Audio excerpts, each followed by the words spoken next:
Vocab intact, mind sublime. I react, contact, snap, break your spine. Keep that bullshit, only take what's mine. Every line, every rhyme says a test of time.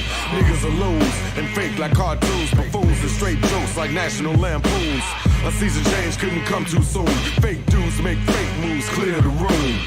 Beast mode, Chicago Rilla. West side reside with jacks with cap pillars. Pretty streets for keeps, got straight killers. Zombies roam the night like I seen from Thriller.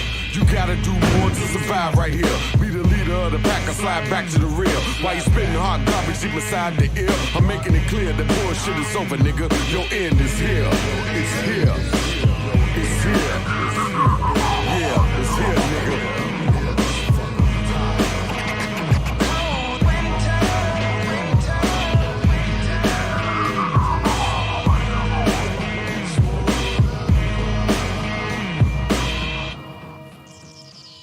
Yeah. All right. Oh yeah, I feel good. Yeah, don't worry. I'm just texting people now. I'm trying to share the show because I want people to call in. Yeah, you did the same thing. See, I did that while the intro credits. Well, that's why the credits are so long because I have to. Yeah. Okay, it's fine. No worries. But hey, we don't have a fucking game this week, man. I know, right? We're gonna be able to talk football. But that's good, because, last week I almost had a fucking heart attack like 4 times during the Bears game while we were trying to do the show. So I'm kind of happy that there's no game today almost. It feels good to... Me, on the other hand, I kind of enjoy having a game on in the background where I can live talk about it, where you just look over and it's just like, oh, man, Brady just took another sack. He looks very disappointed right now. Yeah. It kind of helps us... work on our careers to becoming game announcers. Almost. I would totally do that if they'd hire me. Oh, me too, man. Totally, in a heartbeat. I mean, are any of us that much of a downgrade from, I don't know, like Joe Buck? Fuck Joe Buck. Fuck that guy. I knew. I was like searching for a name, like who would he not like? Oh yeah, Joe Buck. Yeah, Joe Buck. No, I mean, there's people that like him apparently. I don't know. Whatever. He sucks. But yeah. The Bears got away with a win.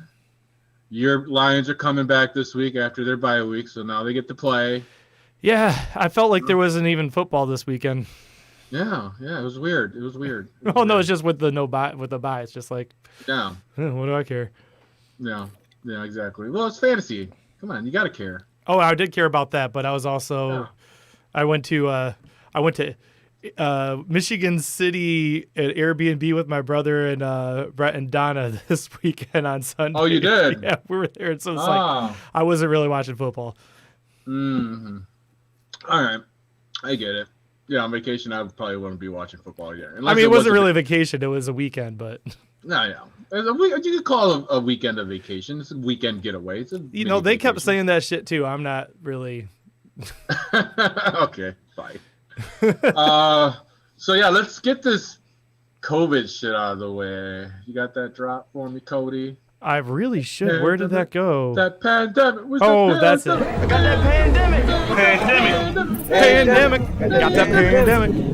I got that pandemic. And holy shit, this shit has taken off in the NFL. We went 3 weeks without any kind of fucking drama with COVID, and now we're rescheduling all kinds of games. Teams are not being allowed in their facilities, and this and that. It's kind of tiring, isn't it? Like you just almost like you look at it like, again, another one, and then like I totally didn't think that game was going to happen on Tuesday, and then all of a sudden it's like, oh, we're actually playing. I know people sat people because they were worried about that, and I don't know, it's tiresome. Mm-hmm. Yeah, it's fucking with fantasy football big time. Like for real. It's really kind of like playing on a Tuesday. That's only happened the second time in 70 years. That's. I promise you, it's going to happen again this year. I promise you that. Yeah. Yeah. So again, we're going to try to give you guys the best updated COVID news, but it's really hard to kind of keep up with who's got it and who doesn't anymore, and what's happening with teams and what's scheduling wise. Like there's 8 games that I think were rescheduled so far. But yeah. So this is what we got going on. Atlanta reported this morning that they had multiple cases. So far, the only one that they announced was their assistant coach who tested positive. Right. He was not named, so we don't know which coach it even is. Also, I heard midday something along the lines of that might be the only one. It's very conflicting reports coming out of Atlanta. All I know is they could have possibly gone to their facilities today. They actually were given permission, but they decided to postpone, cancel practice, and they're able to go in tomorrow. Unless someone tests positive, which I think they did the right thing, where it's like they're going to test themselves, and if everyone's fine, practice. Yeah, but I'm really skeptical about that. I'm gonna see how Sunday morning looks like for them, and I'm expecting to see more cases out of that. I don't know. That seems kind of sketchy. Tennessee did not have any new tests that were positive for once. Thank fucking God. They're the ones who started this bullshit. Yeah. And you know who's also saying thank God is the Bills, because, you know, they were playing up that whole time like, get away from me, man. Yeah. Yeah. I'm pretty sure they were all shy to tackle anybody in that game. And, is that the advantage? I didn't even think about that because they got their asses trounced. Yeah, that's why I dropped the Bills defense. I was like, you know what? I think I'm going to shy away from this one. And I did not see that coming at all. I thought like 2 weeks without practicing. Yeah, I totally thought about that. I was like, you know what? And then I saw you pick them up, and I was like, I'm not going to say shit. But yeah, nobody tested positive over there this past few days. So that's good to hear. New England also has no new positive tests.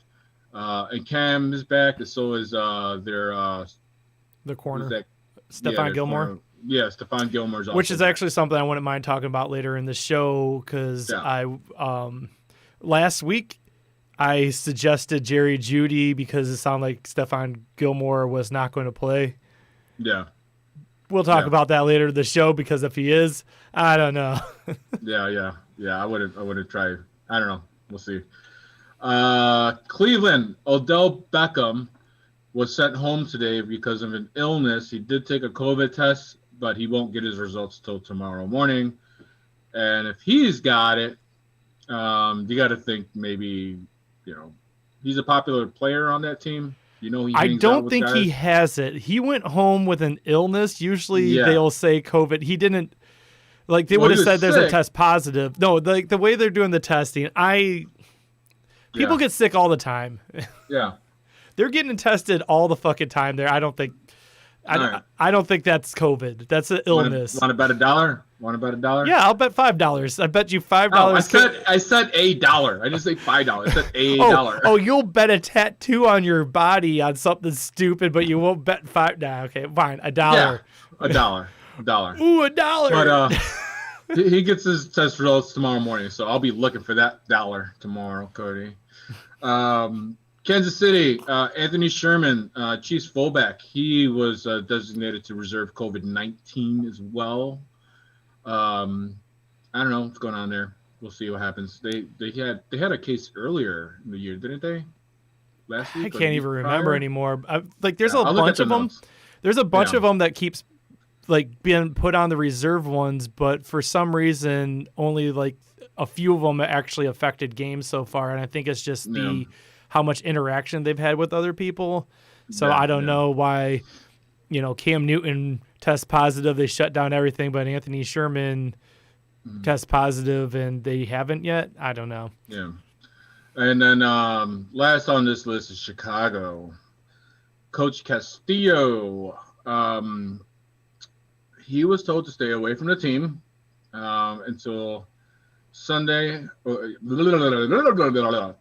He was told to stay away from the team until Sunday after being in close contact with someone who tested positive for COVID-19. That person was not part of the Bears personnel or player or anything to do with the Bears.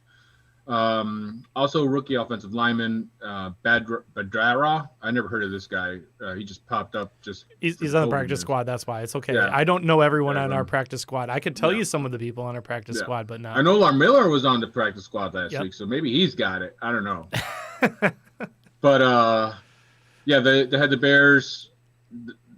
They played Thursday night, so their facilities were closed for a couple of days after that game. So everything seems to be all good from there. Now, we talked about the rescheduling of games. Yeah, they rescheduled a lot of shit. Yeah. So bear with me because this is kind of confusing. I had to read it like 20 You don't have to read this all. Can I give it just a synopsis? Because it's going to be boring. You can look it up. But the one that I'm looking at, if you look here, so like the Chargers game from 6, 8, and 11 and 7 all got moved. Mm-hmm. So the Chargers have had nothing to do with any of this yet. I feel really bad for them. That's one of the things I wanted to say. Because it was this after the Denver New England game got traded, 1, 2, 3, 4, 5, 6, 7, 8 games got moved. Again, you can look them up. They're all coming up in the next stuff, but like next few weeks. But it's just it's a headache. It's a headache. But the thing is, they're doing whatever they can to not fuck with the schedule. But one more of these happens, like we're running out of bye weeks. We've already started the bye weeks of like Green Bay or the Lions both had bye weeks this weekend, or they already used the byes for Tennessee and Steelers. If any of these happen, there's no more bye weeks. They're going. The big takeaway is we're running out of spaces to shuffle. Yeah. So just be aware that in your fantasy league, you might not have your end of your year be when people are playing and you're going to get fucked over week 17 or week 16 and nothing you can do about it. And Mike Florio, he reported during the Sunday night's halftime report that the NFL was already acknowledging that they could possibly have to add an 18th week to the season, maybe even a 19th week if this keeps happening, if they have to keep rescheduling games and stuff like that. So they've been able to work through the early buys. It's kind of been of a godsend for them because, they can set those buys early. But once you get into the middle of the season, when only like 4, the 6 teams have buys and that's the last bye week, I mean, you're going to have to add another week or 2. Yeah, they're really trying not to fuck with their ad revenue and all that with all the games that are regular there, but I don't see how they get away with it. That there's too much unknowns, and I already can tell you I've heard the teams that have been fucked over who didn't have COVID already are already like, well, we practiced our whole bye. We didn't technically get a bye. No, yeah. It's ridiculous. Well, so there's already it's unfair. Yeah, there's already some anger, and we'll see what happens. Yeah. So, also on the COVID front, non-NFL related, Nick Saban, college coach for Bama? Yeah. Bama? Rumors have that teams have been finally convincing him he might come to the NFL someday, but he's got the COVID because those college kids, what they're doing on the weekends.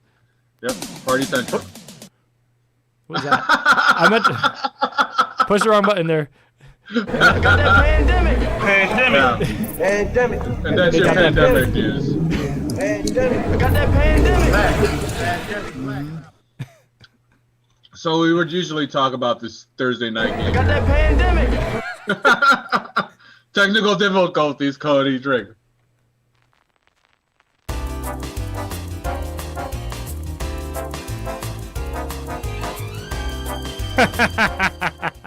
Oh, it's the Thursday night game. Yes, Thursday night preview. Yes, the biggest, the best. It's always on Thursday fucking night. What game do we have today, John? There's no game, bro. This is going to be the quickest segment ever, and we're done. Okay. Well, so pre-show, though, I did talk to you about this, and yeah. If this shit happens again, we're going to start talking. Like, I want to do more of these shows during off season, and I want to do we have a lot of fun with this show. So, one of the things I'm talking about, if we do get like another one of these Thursdays, or we might just do it when it's free time. We want to just start doing more events and stuff. And one of the ones that we're talking about is everyone in Chicago talks about the 85 Bears and how fucking awesome they are. And I saw on YouTube there is the '85 Bears Super Bowl. Yep. And so I'm thinking that something like this happens again. All you Chicago fans, we will have the stream up, and you know, on the Zoom call, and you guys just watch it live with us, and we just react like it's the first time watching. Now, Drummer, you said you've seen this a million times, so you're gonna have to not spoil it for us. I won't. I know they win, obviously, but they kill. They kill in that game. It's insane. If you haven't seen that '85 fucking Super Bowl, watch it with us when we. Yeah. So Bears fans, hit us up if you're interested in that. I don't know. We're going to probably pull that off sometime when. I mean, like, we just didn't have anything prepped for these Thursday nights is like getting you ready for the game in the weekend, but we could still get you ready for the weekend. We just can't get you ready for tonight's game because there is no game. So that leads us into news for the next game.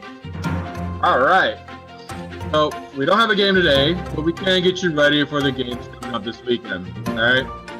So there's a lot this week, but I didn't put every single thing down, but I put the bigger names down. All right. For Dallas, you guys all saw what happened to Dak Prescott, man. Yeah, this bad. guy broke his ankle bad. Now, I hate the Cowboys, you know, I really do. But this is a sad thing, you know, like, you don't want to see a guy go out like that. And I like hard hits. Cody knows. I like guys. That wasn't the hurt. hit. It was the way it's like leaned on. Yeah, it's the way he landed. Yeah. That's a freak accident. Yeah. There's nothing you can do about it. It sucks. It looks like really bad. I hope for a speedy recovery. Shit, dude. Yeah. Speedy recovery, and the Bears are waiting for you, buddy. The Bears are waiting.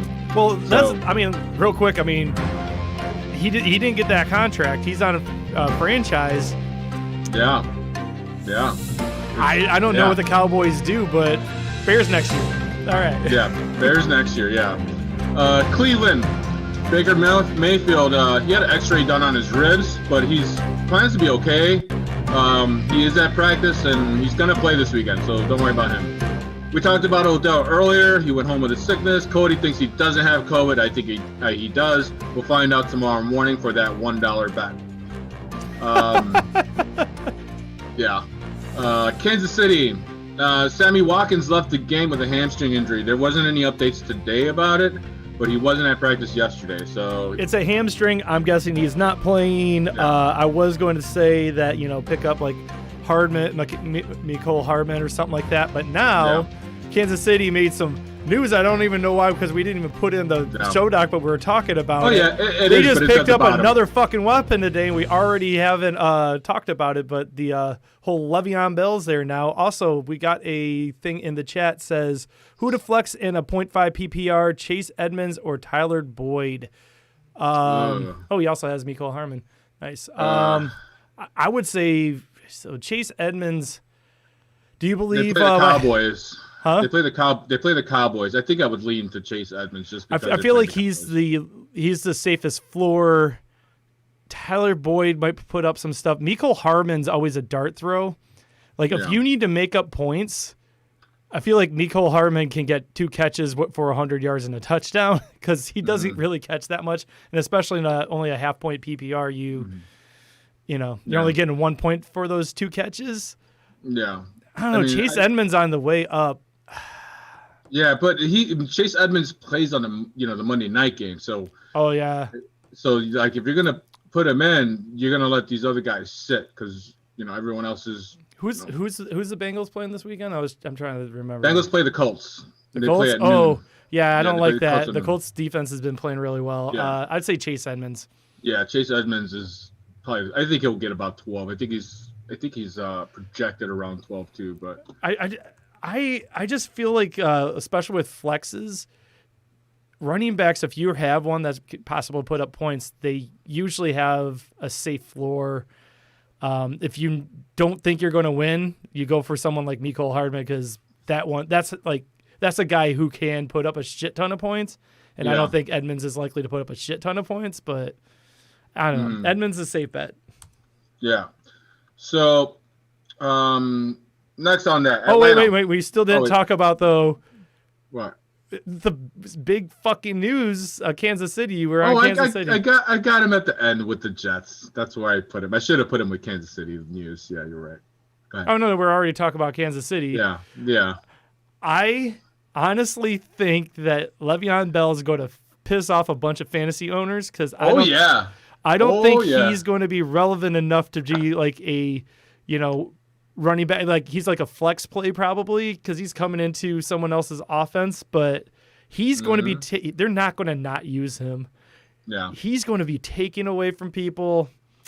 Yeah, I don't know. It's gonna be great. Great for me. Like if you don't have Edwards-Helaire or like I a lot do. of guys.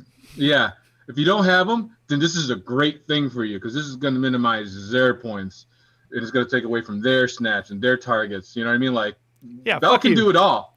Bell can do it all. He was just with the Jets, so that explains his non-production.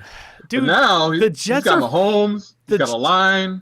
The Jets are fucking stupid. Let's go back over this. Okay, so Le'Veon bet on himself, and he failed. And there's always the Jets, and the Jets gave him some money, and it wasn't what he wanted, but they paid him a bunch of money. It was guaranteed. Yeah. He's getting that money anyways. They couldn't find a trade partner because no one wanted to take over that salary, and everyone already planned for the running games. And so they just had to drop his ass. But there's still I think it was $6 million guaranteed to this motherfucker. I think they're paying I don't know. We can look that up, but regardless, he has all this guaranteed cash. He's making that money regardless.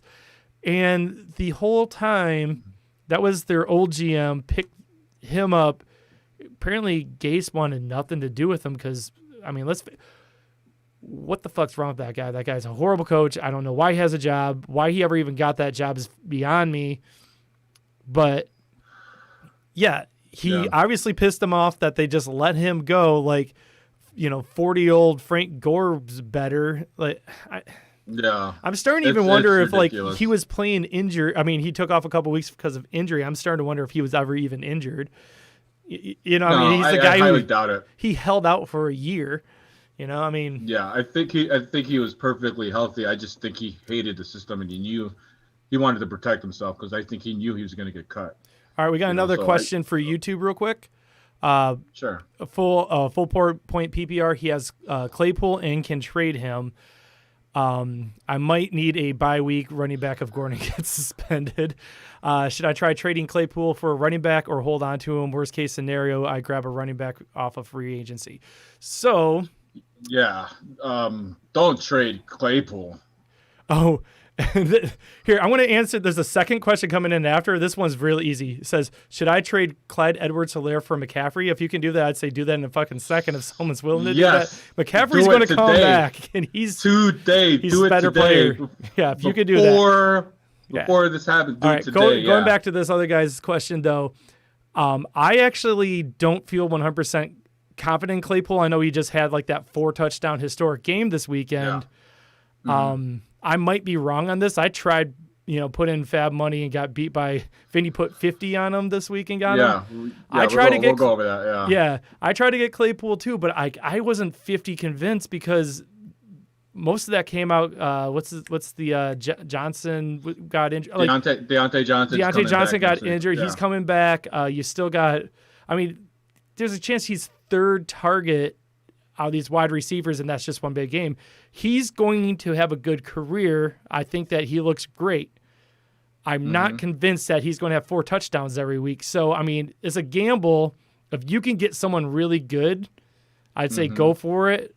If you need a running back, if you could get a good running back for him on just that amazing game, I'd say try it. And Gordon, I don't think is going to be – he was at practice today.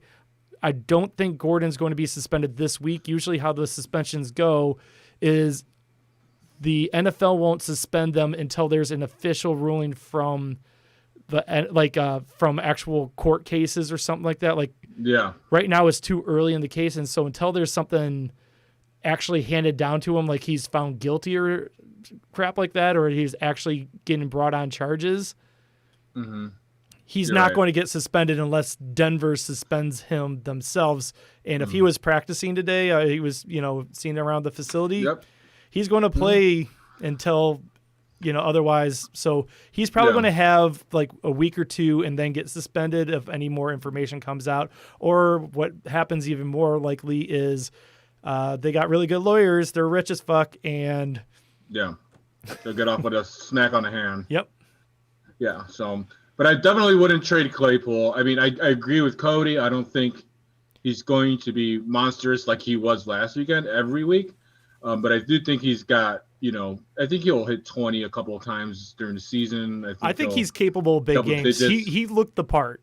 Yeah, he don't get 4 touchdowns without looking the part. But yeah. I feel like the urgency for people picking stuff off of free, like the free agent waiver wire stuff, like people are just so excited, like, oh my god. And it's like he's not going to have another 4-point game. A 4 touchdown game again this year. I promise you that. Yeah. Or he might. Who knows? I'm willing to bet not 4 touchdowns. That's like no one does that. Yeah, it is 2020 though, so we don't know. That's a good point. I'm glad I didn't put money on that. Yeah. All right, so next, Kansas City, Sammy Watkins. We talked about him. Atlanta again. This is a COVID game, maybe. I don't know yet. Dan Quinn. I don't think it is. It sounds like it's not. But yeah. Yeah. But Dan Quinn is fired. He's fired, and so as well as GM Thomas Dimitroff. And literally just a couple hours after the game. So like they were waiting. They were just like, you know what, that's it, and they kicked him out. And then Julio Jones missed practice again. This hamstring of his, man, is he old? Well, he is old, but is that what the issue is with him now? Because but everyone has hamstring injuries this year. You can't just say it's a Julio thing right now. Everyone has hamstring injuries. This is like the year of hamstring injuries. Apparently, soft tissue issues arise anytime that there's a shortened off season. They had it during the lockout. It is what it is. He is older. He might take a while. Like hamstrings are a tough one to come back from, and I think he came back too early the last time because he was playing injured before he went out again, and he wants to play. He just, I'll still that trade offer is still up on the table for you. I'll trade you the Browns defense for Julio. You didn't really respond to it. Yeah. All right. All right. Next, we go to Cincinnati. No one wants to go to Cincinnati, including AJ Green. Yeah, including AJ Green. He left the game with a hamstring injury, but there was lots of little drama here. He tried to clear up the fact that he was on video saying he wanted to be traded, but he tried to clarify that and say he didn't want to be traded. He was just frustrated with the team. Now, I've been done with AJ Green since last year. Cody, you just dropped him. Did you have enough of him? Well, the whole thing was I was holding now he's injured. Plus, there's the stuff like I was holding on to him because he fell to me in the draft, and it was at that point I was like, might as well see. But now it's like whatever. If I want to give him another shot when he looks healthy again, I can pick him up off of waivers again. I don't think he's a hot item right now, especially since his new rookie quarterback, he's getting production from other people. Yeah. He AJ Green missed a shit ton of catches already this year. He's dropping stuff. He does not look like himself. So why would this quarterback that has no connection to him other than he's heard his names before, Yeah. I don't think AJ Green and Joe Burrow get along. I mean, that's a possibility. I think that's what he was stemming from because he hasn't really been targeting him a lot when he has. Not anymore. Like the first couple of weeks, he got a lot of targets. I could look that up. Yeah. But, yeah. I mean, I just don't think they like each other, and I know nothing on that, but I can tell you what is this year? He was targeted 9 times week 1 and only caught 5 of them. And then week 2, he was targeted 13 fucking times and caught 3 of them. Yeah. His targets have gone down every week after that because I feel like at some point you're going to you're trying to make a name for yourself. You're a new rookie quarterback. You're going to go to someone to actually catch the fucking ball like T. Higgins. Yeah, exactly. Yeah. All right. New question. Would you guys start Ertz, Hawkinson, or Tanyan? Now, that's actually an interesting question because one of the people I want to talk about today is my boy Hawkinson. I think he's going to have a great game. Jacksonville, they've been allowing a lot to tight ends who aren't as involved as Hawkinson. I think he's going to be a great play this week. What do you think, Mr. Guy? I have Tanyan on my team. I like Tanyan a lot, and I think he's going to stay as productive as he was. He's not going to get 30 points or anything like that, but I think he's going to be in the 20s. He's definitely going to have a touchdown. If you had to choose between one, I'm going to go with Hawkinson right now, just because, they had the bye week. They're prepared. He's had time to really heal up and be good. I think they're going to be a pass happy. And also, we would look horrible if we suggested Ertz to you. Yeah. Because let's face it, if Ertz couldn't do it with all the wide receivers injured, and then they started Travis Fulgham, who, just out of nowhere. I've been following this guy his whole career because the Lions drafted him, and we couldn't hold on to him even on our practice squad. That's how good. Then he went over to Green Bay, and they couldn't hold on to him even on his practice squad. And he goes to the Eagles because they have no one else and looks like the best wide receiver ever. I cannot suggest Ertz. If Ertz is there and healthy and they're going to Fulgham, that's their number one receiver, something's wrong with Ertz. Something's wrong with him, or they're just primarily using him as a blocker because he's a good blocker. He's a great blocker. That does make sense though too, because all their the whole Eagles offensive line is injured right now. Man, the Eagles season. Oh man, I feel bad for Eagles fans right now. Everyone's injured. Yeah. They had such high hopes, right? And now, I don't know. But they're still the best team in their division because everyone sucks in their division. Yeah, fly Eagles fly. I think for that question, I think you got to figure out which game has a higher chance of scoring, like total scores. Which game is going to be buck wild. Yeah, and I'll tell you right now, I'm going to Packers and Bucks. Ooh, nice. Well, I was just going to say that if we're still talking about those three tight ends, part of the reason I think Hawkinson's going to do well is Vegas's over-under on that game is 54, and I know that because that's in my betting segment later, is I'm picking the over on that because both those defenses suck, and both of them have been known to throw up points. I think that game's going to have a bunch of points just flying everywhere. Hawkinson gets at least a touchdown, in my opinion. Yeah, we'll see. We'll see which game's higher scoring. I think the Packer-Bucks game is going to be higher scoring, but I think Hawkinson has a better chance. All right, we got another question for us. Man, we're getting some questions in. Right. Would you drop Michael Gallup or Deebo Samuel for Myles Gaskin? So, the whole thing on that one for me is I don't know what the Red Rocket, what's his name? Dalton. I don't know what Dalton's going to do. Every quarterback seems to have its own targets, and Gallup is a decent receiver, and he was kind of getting passed over. It's hard for me to suggest that, but then also Deebo Samuel, he's coming off an injury, and theoretically he's going to get his job back, but Ayuk's been looking all right. Both those guys are very possible to drop. Of the two, I almost think I would drop Gallup just because Deebo. But if you need Gaskin, I don't know. It's the wide receiver for running back thing. Yeah, that's a tough one because that's exactly that. But I'm looking at Gallup's schedule. He's got Arizona, Washington, Philly, and then Pittsburgh, Minnesota, Washington, Baltimore, Cincinnati, San Francisco. It just feels like an easier schedule. And I think Andy Dalton's going to have some trouble. I think he's going to look at Gallup a lot more in the next coming games. I think I would keep Gallup and trade Deebo. That's a tough one because it's a flip coin. It's a flipper. Yeah, Deebo can come back, but even when he is I feel like Kittle's obviously the number one target there, and there's a team that likes to run at best. What is the cap of Deebo when he's good, because I do think Ayuk's he's established that he's going to get a role now. He's played well enough. Mm-hmm. Yeah, I'm going to say Deebo Samuel. Drop Deebo. Yeah. Drop Deebo. Trade him. And get Gaskins. That's a good trade. I think it's fair.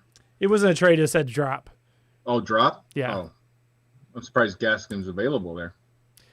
I mean, you never know their league. There's a lot going on. I mean, shit, every week I look at some move in our league where someone will pick someone up. Is like, why the fuck was that guy on waivers? I missed it. Yeah. Like, yeah, I know. Or sometimes I do it too.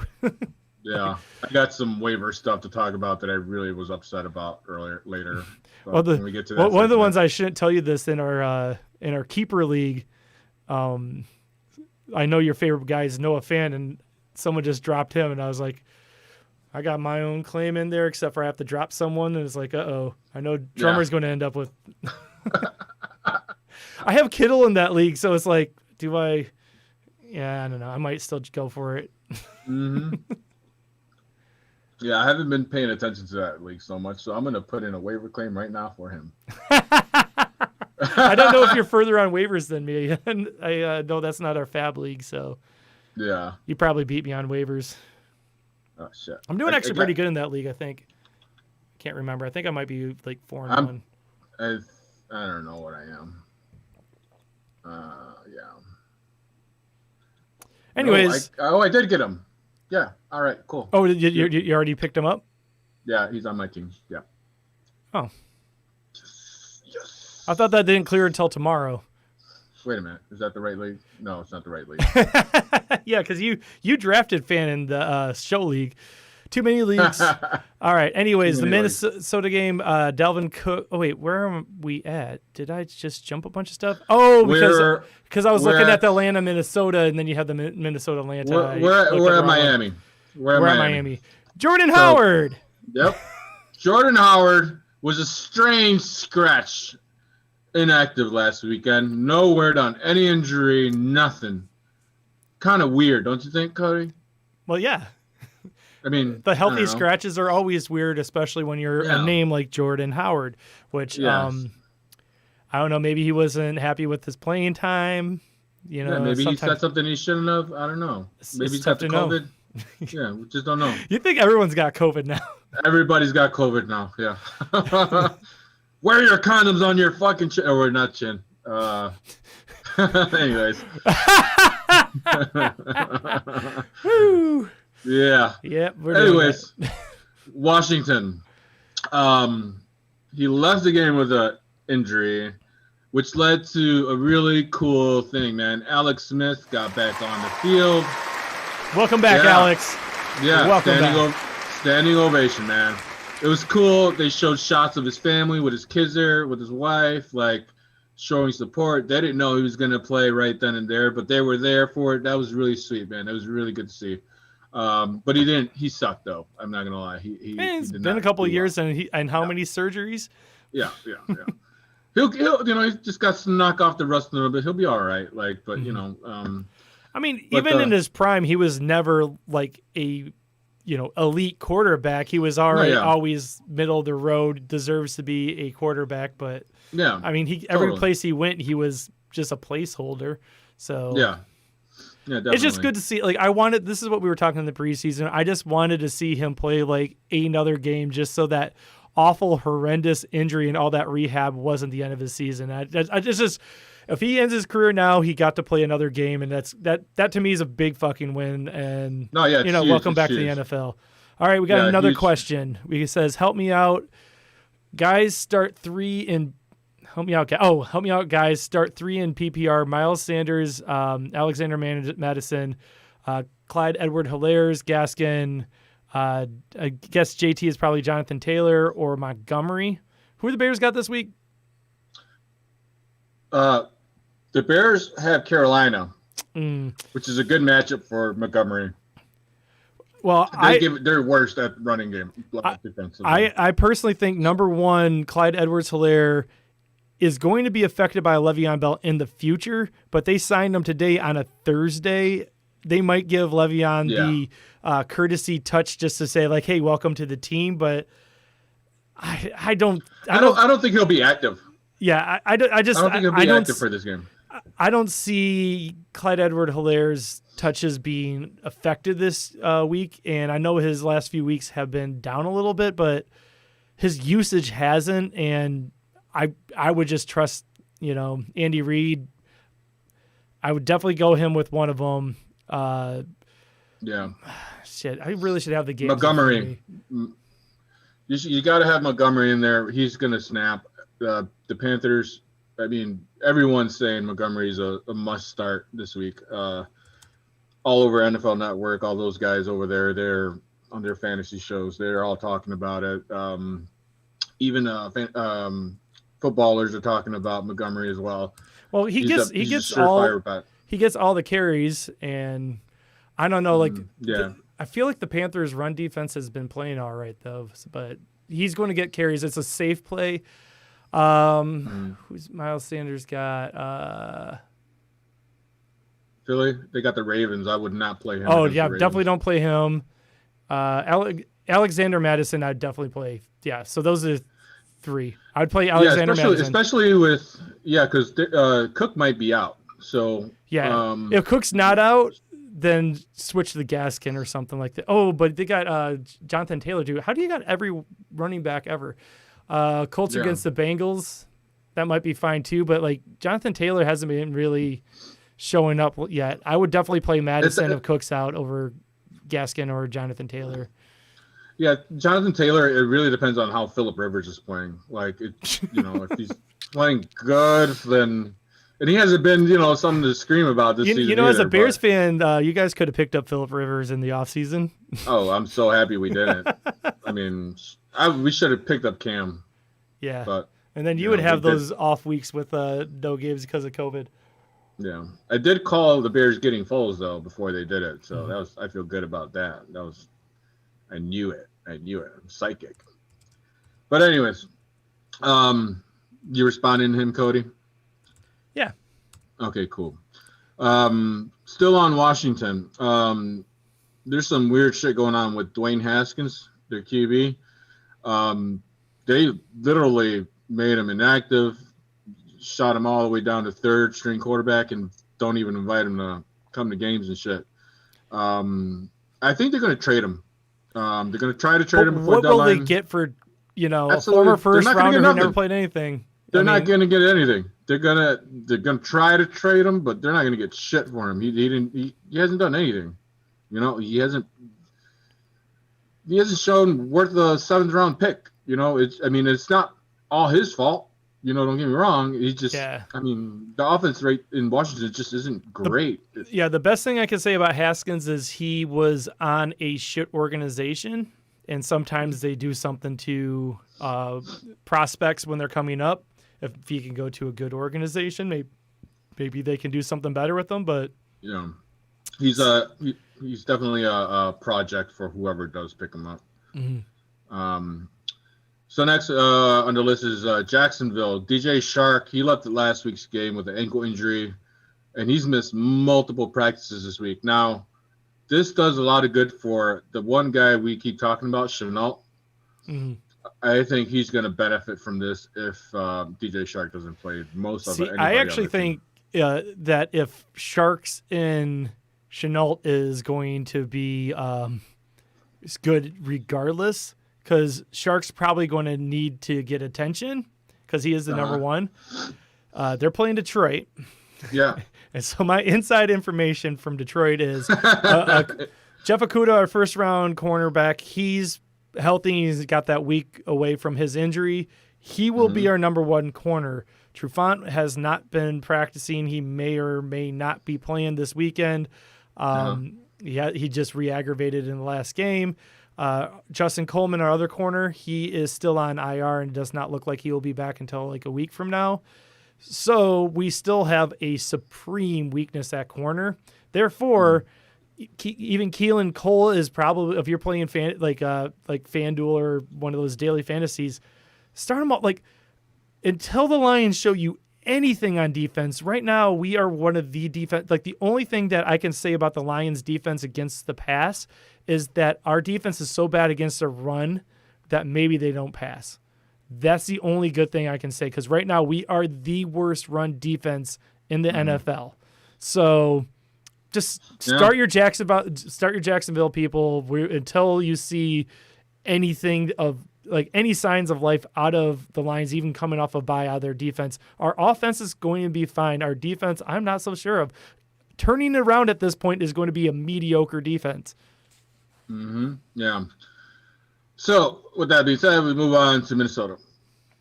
Now we briefly touched on Dalvin Cook and his groin.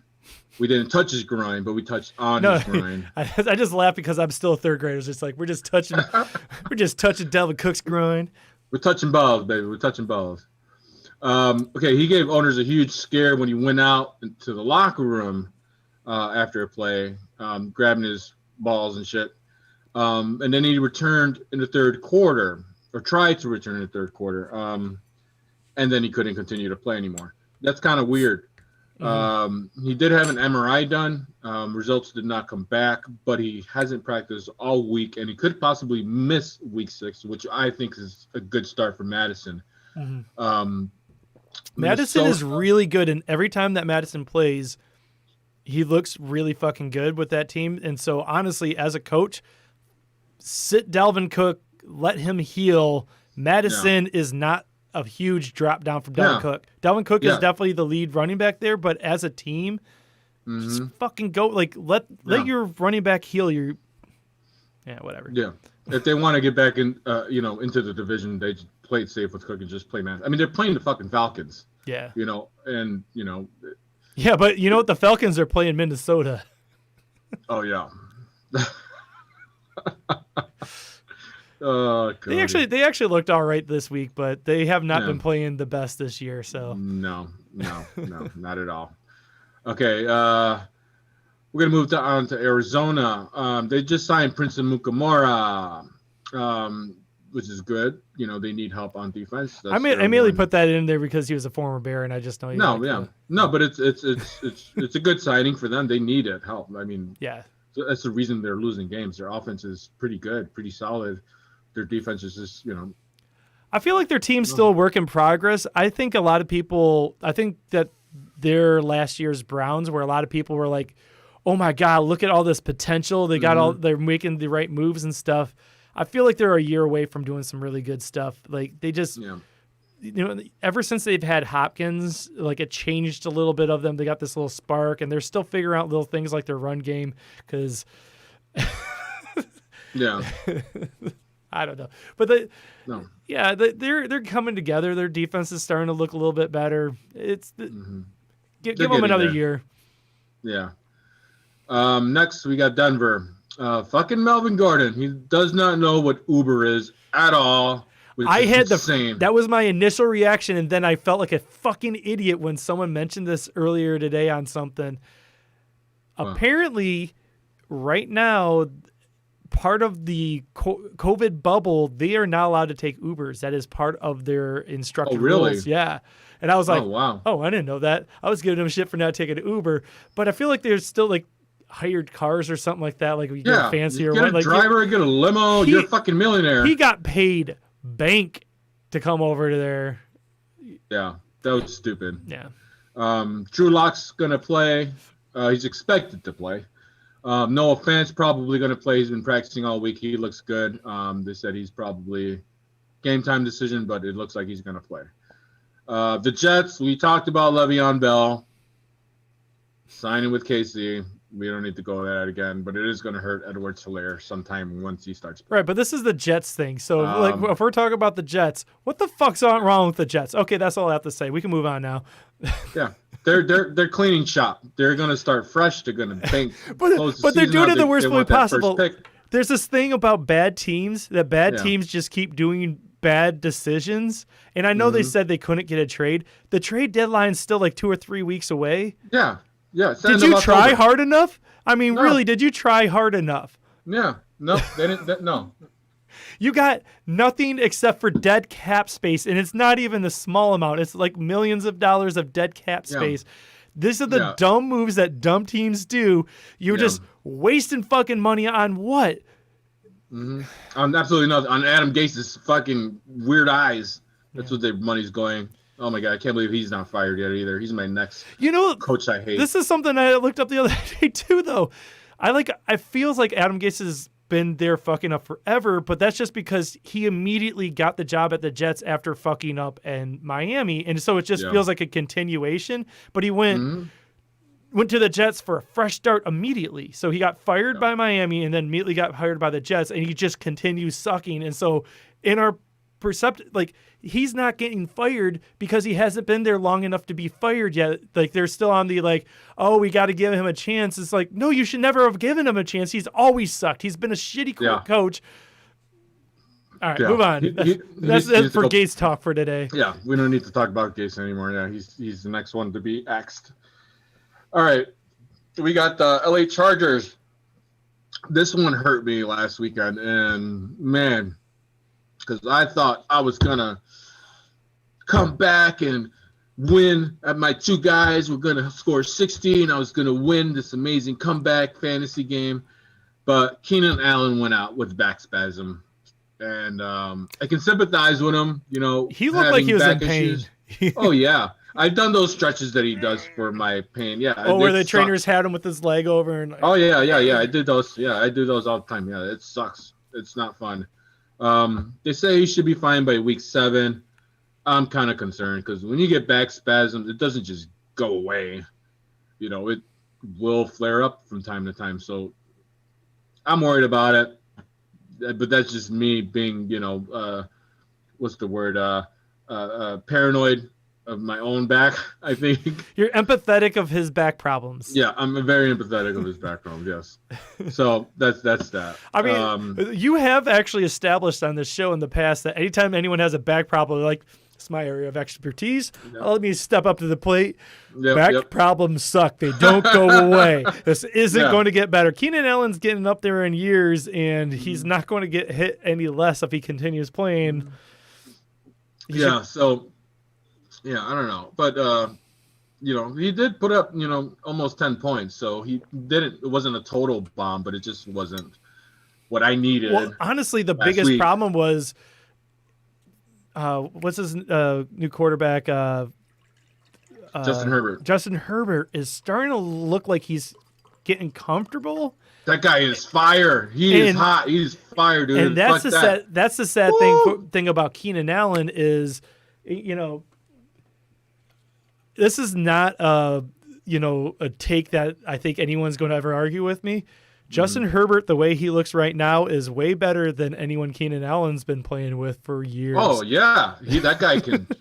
You see how far he was throwing that ball that game? Oh my God! I think Keenan Allen's back hurt right at the wrong time for his career. I think Keenan Allen's getting up there in age. I don't know what his age is off the top of my head. Yeah. But man, that kid looks like he was going to be great for you. Yeah. Oh, yeah. I mean, I'm not giving up hope. Mm-hmm. I think he'll be back, and I think he'll be fine. I just get concerned that it's going to pop back up again. Oh, I missed a question on the chat. It says, Sure. "What do you think about Bell to the Chiefs?" I have Bell.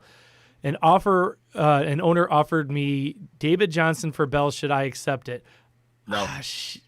David Johnson. I actually think David Johnson might be better rest of the year than Le'Veon Bell. I don't see Le'Veon Bell being the number one bell cow. I think he's going to be a part of Kansas City. I don't think he's going to be a 3-down back. I will say, though, I do have Le'Veon Bell on one team, and I'm holding on to him to find out. But, man. You know what? Now I think about it, I think it'll be a good trade, but I wouldn't do it. I don't know, because he's got Tennessee and then Green Bay after this. So David Johnson, I would do it because he's gonna get the most carries. You want to look at average snaps. David Johnson's gonna play over 80% of the snaps most of the time. Yeah, the thing is, I actually think that Houston's going to look a little bit better now that they got rid of Bill O'Brien. Yeah. So. So far, David Johnson hasn't been looking what you'd want him to have been, but I think that he could actually have a good season. I I don't know what to think of Bell. I feel like Bell is just another name on a good team. I think Bell went there to get a ring. And I think that he helps out Kansas City get a ring. I mean, just the amount of targets Kansas City has, this is great for Kansas City. I think it's shit for fantasy. So I'm going to say David Johnson. What do you say? Yeah, I say make the trade. Do it.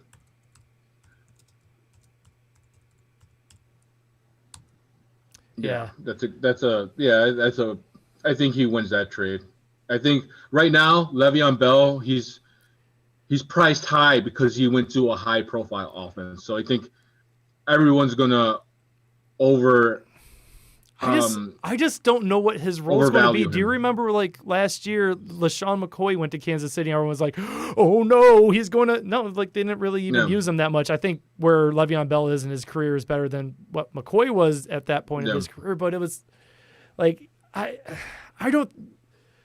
You got to wait and see. You got to wait see how it pans out. Like if you can make that trade now, but if you try to make that same trade 3 weeks from now, and Le'Veon Bell's only playing like 30% of the snaps, and that's a good point though. Is like if Le'Veon Bell does become the number one back, it's not happening this week. It would be in a few weeks, right? By the time that would actually happen, theoretically. Yeah, it's a big offense to learn. As of right now, David Johnson is the lead back, and I'm actually looking at his rushing attempts. I mean, it's 17, 16, 13, 11, 11 going back.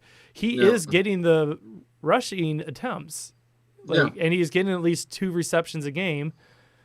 I feel like he's getting better as the season goes along too. You know, like it's not like he's. Well, they looked a little bit better last week because they fired their head coach GM. Yeah, yeah. I love how that works. It's just like a shitty coach gets fired. Everyone's like, "All right, cool. Let's actually." And you know they got Duke Johnson over there in Houston, but he's not much of a factor either. Oh, he continued. Doesn't really get. He continued. I traded my Juju and James Conner for Devontae Adams and Antonio Gibson. Did you win that trade? Yes, you did. Devontae Adams, you only got him because he's injured. Devontae Adams is coming back. That guy was a first-round pick in some leagues. He was definitely second round at the latest. Yeah. And Antonio Gibson looks like he's starting to. You know, he's a rookie, and the reason he didn't play as well at the beginning was he's a fucking rookie. He's coming into his own. You fucking won that trade. Yeah. You wait until like week 8, week 9. That kid's gonna be running over everybody. Yeah. He's special. I like him. And he was on the waiver wire most leagues. Nobody really kind of knew about him too much, but I'm kind of glad that that was a good trade he got. Yeah, I know. That's like, especially since like Juju's not really doing anything right now. No, he's kind of being mediocre. You know, he's not really. Yeah, he doesn't have the game that he had. He hasn't been the same since Brown left. I think. Mm-hmm. You know what I mean? I don't think he's a true number one. I really don't. Yeah, I don't know what's going on there, but like it's very obviously not a thing anymore. We got another question. It says, need help deciding my wide receiver 2 and flex. He's got Terry McLaurin, Will Fuller, A.J. Brown, Chase Claypool, Antonio Gibson's, and Cam Akers. What's he need to do? He needs to what? He needs his second wide receiver and his flex decided. So, all right. Like, first off, who's Washington playing this week?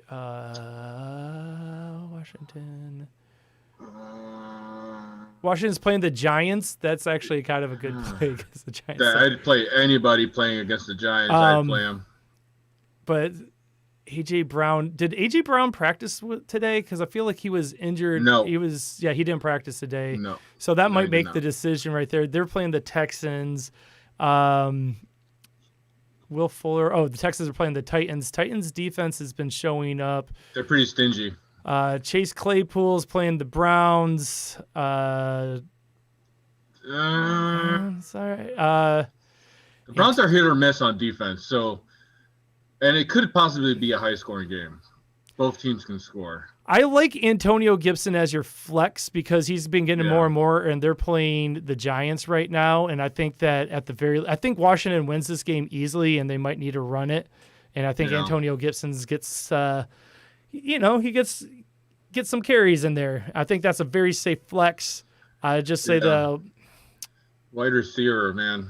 I don't know. feeling. I think I'm feeling Will Fuller. Yeah, I think that's the safest one. I'm with Cody, Fuller, because that's pretty tight there with all your receivers there. Yeah. Yeah. And I didn't say anything about Akers because you hold on to Akers because he's a rookie until you see him get played. He hasn't gotten the carries yet. Rams are a committee team, and they have been for years. I mean, pretty much since Todd Gurley got injured, and you just hold on to Akers, give him the hope. He just came back from injury too. Yeah, like it's not like he played the whole season. Like he just came back from IR. So I expect him to kind of wake up in a couple weeks and get some more shares. Well, that's what I say. You hold on to him. Like when you draft a rookie or you pick up a rookie, you're doing it. It's your crapshoot. It's like you're holding on to him because you think you're going to have this badass guy later in the year. At some point, you have to give up if nothing happens, but it's too early in the season for that. I'd hold. Yeah, totally agree. So we got two more news stories. Actually, technically one. We know Cam is coming back. Stephon Gilmore's actually back in New England. Tampa Bay, Chris Godwin was limited and is unclear if he's going to be ready this weekend. That would be a big hit if you got him for your wide receivers. Evans should be good to go, but again, he's still going to be playing injured. He's not 100%. Fournette should be active, but who knows if he's healthy for any carries. He was active against the Bears, and he did not play at all. So I don't know. I don't know what's going on there, but that's the end of our news segment, Cody. And we're going to close it out. There you go. Look at that nice graphic Cody made. I like that. That Earth is spinning really fucking fast, dude. Yeah. So yeah, we close out the news the same way we close out every week now because apparently people are just getting injured left and right. So yeah. More people who will not return this year to the NFL.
You made it. I wasn't sure if you were going to make it or not. Just in time. I had to skip washing my hands. Fuck COVID. No, I got hand sanitizer here at the table. Dude, you're in your own house, man. You don't have to, I mean, you should wash your hand after using the bathroom, but yeah, I know. Man, that was like so the last couple of weeks of those those were only like half of a minute, like 30 seconds or something like that, and that was like a minute 14. That's too many people getting injured. No, I like that you do that because it does give me a time to pee, and it does give this guy on the chat says he's not even mad about Tristan Hill. He's the kid that tried to take out my guy Carson. It's like, okay, well, okay, I forgot about that. Cool. Yeah, that was there. Yeah. All right, guys. So, if you're a gambler, what's up? The safe bets. It's a safe segment. Bets. Safe bets. I got to open up the app because Donuts did put in his So donuts. Oh, you got to say how we did last week. We all sucked. So Yeah. So last week, donuts had the Eagles +5 and the Dolphins and Jacksonville. He lost to Philly. He won to Miami, and he lost to Jacksonville. So he lost his bet if it was a parlay. Cody had the Raiders and Chiefs under on 56, and the Cowboys and Giants under on 54. Yeah, that was dumb. I was way off. I don't know what I was thinking there. Yeah. Both of them were over 70, so he lost his bet. Mm-hmm. I picked the Texans on the money line and the Falcons. I won the Texans one, and the Falcons shat the bet again, so I lost my bet. So we did horrible on that one. Yeah, we'll do better this week. Wasn't fun. Yeah, we'll do better this week for you guys. My picks, I'll start with mine. I got Houston and Arizona on the money line. Houston's at Tennessee, and Arizona's at Dallas. I just don't trust, Andy Dalton. I don't know what he's capable of yet in a new system, so I'm going to go with Arizona because Dallas defense is horrible. And Houston, I'm just going to take the chance that losing Bill O'Brien flips this team back to the winning side of things with Deshaun Watson and the rest of this crew. Cody, what do you got? All right, first of all, just because I'm sick of holding this up, Donuts says he has Dolphins with points, and then so I'm guessing he's saying the spread, and then he has Titans and Rams straight up. So that's his picks. And Titans and Rams straight up? Yep. And I'm going for those over-unders again because I'm trying to get good at this. I'm telling you, man, that Lions-Jaguars game is at 54 right now. I think both teams have over 30 points apiece. This game just sounds like I think just touchdowns are just going to keep happening. I don't know. I have a really good feeling about that. That's like my lock of the week. If you bet on anything, over on that. And then the Patriots Broncos game, the over under was 45 on that. They're getting back Patriots are getting back Cam Newton. They're also getting Stephon Gilmore, which could hurt the Broncos. But Broncos are getting like a lot of their players back, and I don't know. I feel like they've now both had 2 weeks to really watch game tape of each other. Mm-hmm. I think they both come at it. I don't know. 45 isn't a lot of points. All it takes is for one of the teams to, get like 30 points. The other one just needs to get 15, and you're already over. I'm with you. Yeah, I think those are safe bets. Yeah, definitely. I agree with you. Yeah. And that's safe bets. Safe bets. Take our word on it. You'll win money. Or maybe not because we lost last week. But we were doing all right before that last week. I feel like last week was a weird week. Yeah, next week I got some more stuff I want to add to safe bets later because last week I played the FanDuel Sportsbook and I started doing parlays. And I was this close to winning $800 on a $20 bet with 5 games. But that's how they get you. You're always that close. Yeah, but I cashed out at $75. They let you cash out before the last game. So I was like, you know what? I'm going to play it safe and just win some extra money. But I would have lost it if I didn't cash out. So I got some stuff next week that I want to talk about that. Nice. So we just did a commercial kind of thing, Cody. You want to wait on that? Yeah, we'll do my Just so I'm going to do a commercial later because my other show, Reboots and Dragons, is finally coming back after a long hiatus. So we haven't we haven't done an episode since around when all the George Floyd stuff happened because that was the night that our city was like getting put on lockdown. We got that was the last time we tried to do the show, and we were on air just being like, what? We were getting notifications like, I think there's riding down the street is saying that there's looting. Should we be doing the show? Yeah, that was the last time we did the show, and we I did not know that. Yeah, that was a long time ago, and we just kind of been on hiatus since then. So I'm excited. Saturday, 2:00, we'll play a commercial for that later. But first. time to set your lineup. League drop. Where's the league drop, Cody? There you go. I didn't make the slideshow this week, so screw it. I'll just tell you how we did. Yeah. You don't need to see my score. I only got 82 points this week. A lot of shit. That's happened. what you Don't did. worry about it. That's why you didn't do the drop. Yeah, So, the right? slideshow, whatever. Yeah. You don't want to I show lost everybody to that Devlin. 82. I lost to Devlin, who only had 106 points. Pisses me off. Yeah. So I lost to Devlin, and he's rubbing it in by repeatedly offering me Kirk Cousin and trade offers. Well, damn it! I've had 2 bad weeks, but that won't help me. I just need to play a defense that doesn't get me negative points. Okay, that's all I needed to do. Mm-hmm. Oh, what's going on with your camera? Oh, it looks like one of those like Google, like those deep dream things. It's weird. It's fucking with me, man. I don't like it. I don't know. Oh, guy on Facebook is asking Melvin Gordon or Julian Edelman in a flex spot. Melvin Gordon, pay attention to the news to make sure he's playing, because he might. Oh, you're back. Cool. Yeah, because Melvin Gordon might not play, so that would make that easy for you if he doesn't play. That's actually the same game, so that makes it easier too. That's at noon, so I'm looking at that. But I feel like Melvin Gordon's the safer pick if he is playing. What is it, Melvin Gordon and who? Julian Edelman, who's really been hit or miss this season. Yeah, go. Gordon, if he's Melvin playing, but check ahead of time to make sure he's not suspended. Oh, Yeah. Someone's calling in. Well, I gotta stop the music then. Where's my? I don't see it, Cody. You said I was a co-host. No, that's a phone call. That's a phone call. Okay, Google. Where is my? Oh, there it is. Hey, you're on. Answer. What happened? Oh, I thought. Hey, you're on Set Your Lineup. Who's this? Hello, ponies. Pac-Man! What's Hold up? on 1 second. Where's the sound effect? Damn it. What's up, Pac-Man Pac-Man? team!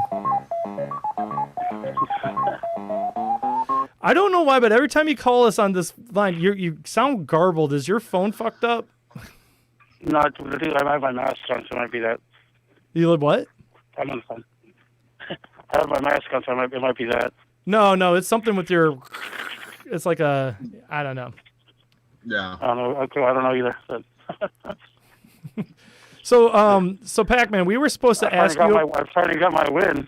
Yeah, you did get your win. Congratulations on your first win. But we were supposed to ask you about something. I don't know if you know anything about this. Do you know about Rick? About what? About Rick Astley? No, I do not. All right. So Nick asked me, sent me a text the other day, said you've never been Rickrolled, so I wanted to Rickroll you on here. So you just got Rickrolled. Oh. Okay, that's so familiar now when I was talking to Nick. Anyways, I set that up, so I was just waiting for you to call it. Nice. That was great. Great. Did he even How you doing, explain to Pac-Man? you what that is, or no? He did, but I was pretty drunk, so I kind of forgot what it was already.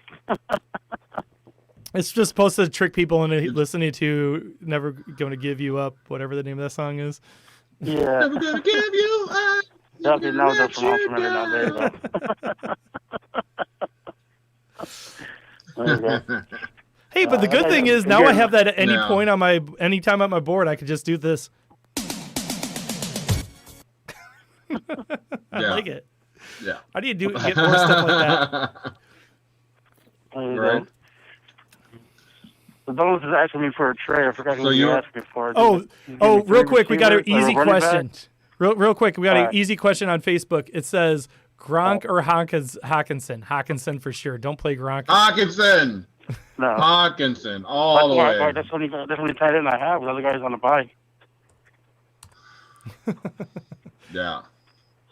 So I'm pretty much my whole team's on a think bye. I On just my bench, dropped I'm like, Gronk. everybody's on a bye, so I'm probably gonna lose this week again.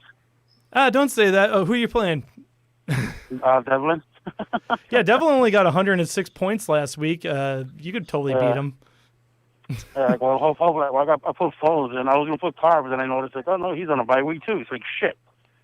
But like, I put Foles in, so let's see. Hopefully, Foles does something nice. Yeah. Foles has not been playing. Yeah, exactly. Yeah. Well, so even I don't know, that's a tough one, Breeze buddy. doesn't shit this year for fantasy. Yeah, when he gets Michael Thomas yeah, back, that will change a little bit, I think. But Yeah, exactly. a lot.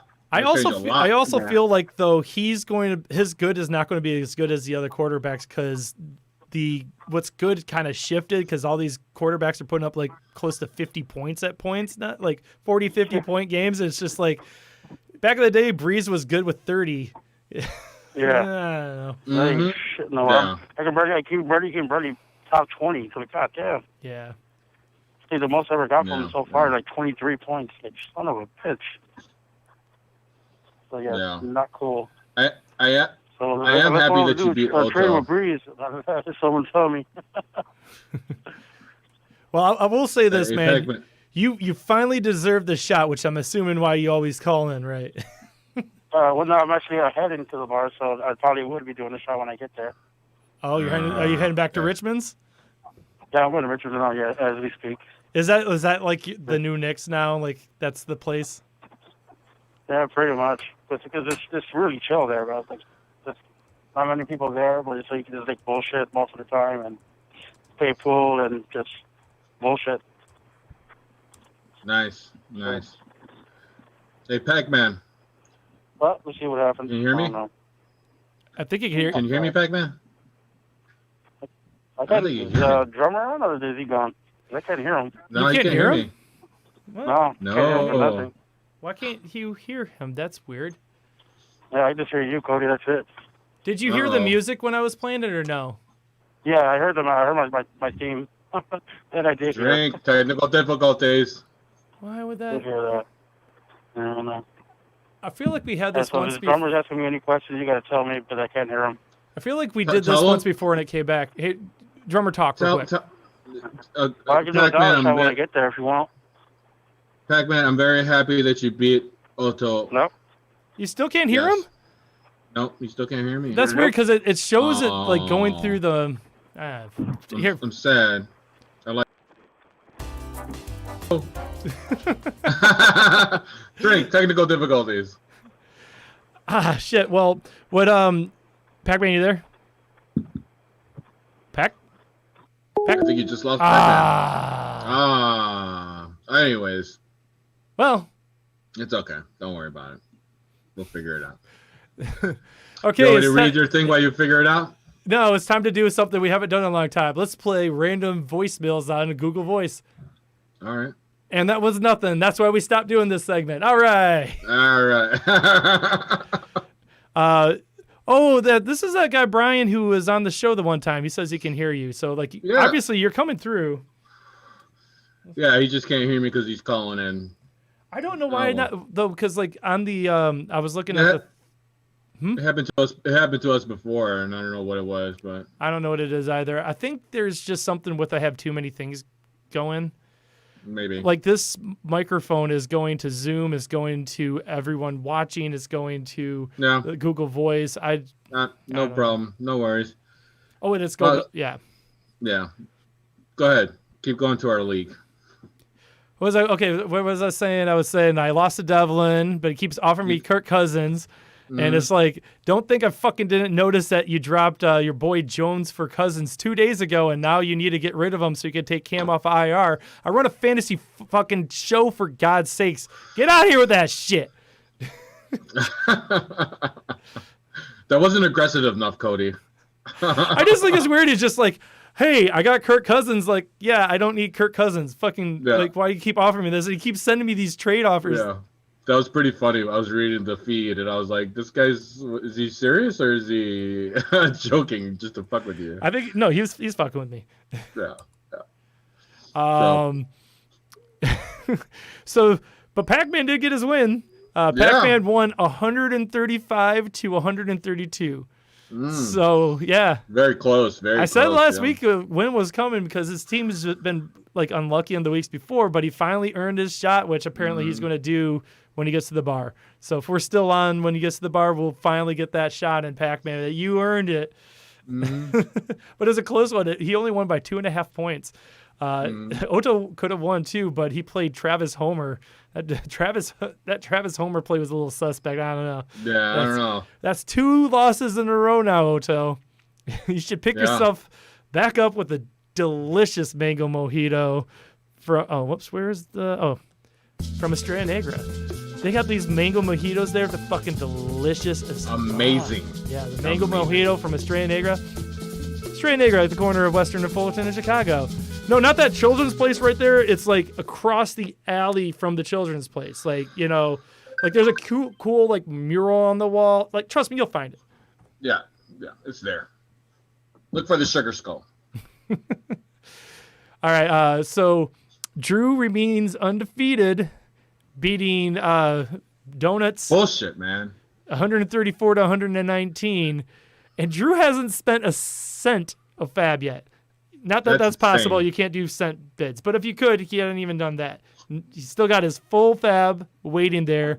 His team is stacked. He keeps making cheap roster moves. He's just coasted through the season. Vinny, on the other hand, after this waiver wire that just passed through when he just dropped 50 on Chase Claypool, he's down to $1. Yeah. He's doing whatever he can to stay in this race, but he's doing a good job of it. I hope Chase Claypool works out for you. Keep going. Try to win. That's what you got to do in fantasy. You're now 2-3. You're making moves. That's what you got to do. Never give up. Yeah. Never give up.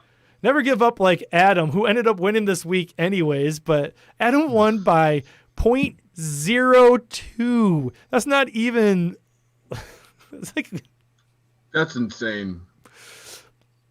And he did so with 2 Patriots. One was like the Patriots D. Yeah, the Patriots D. Like remember like last week he was like, I'm setting my lineup, and then he didn't pay attention to the game being canceled.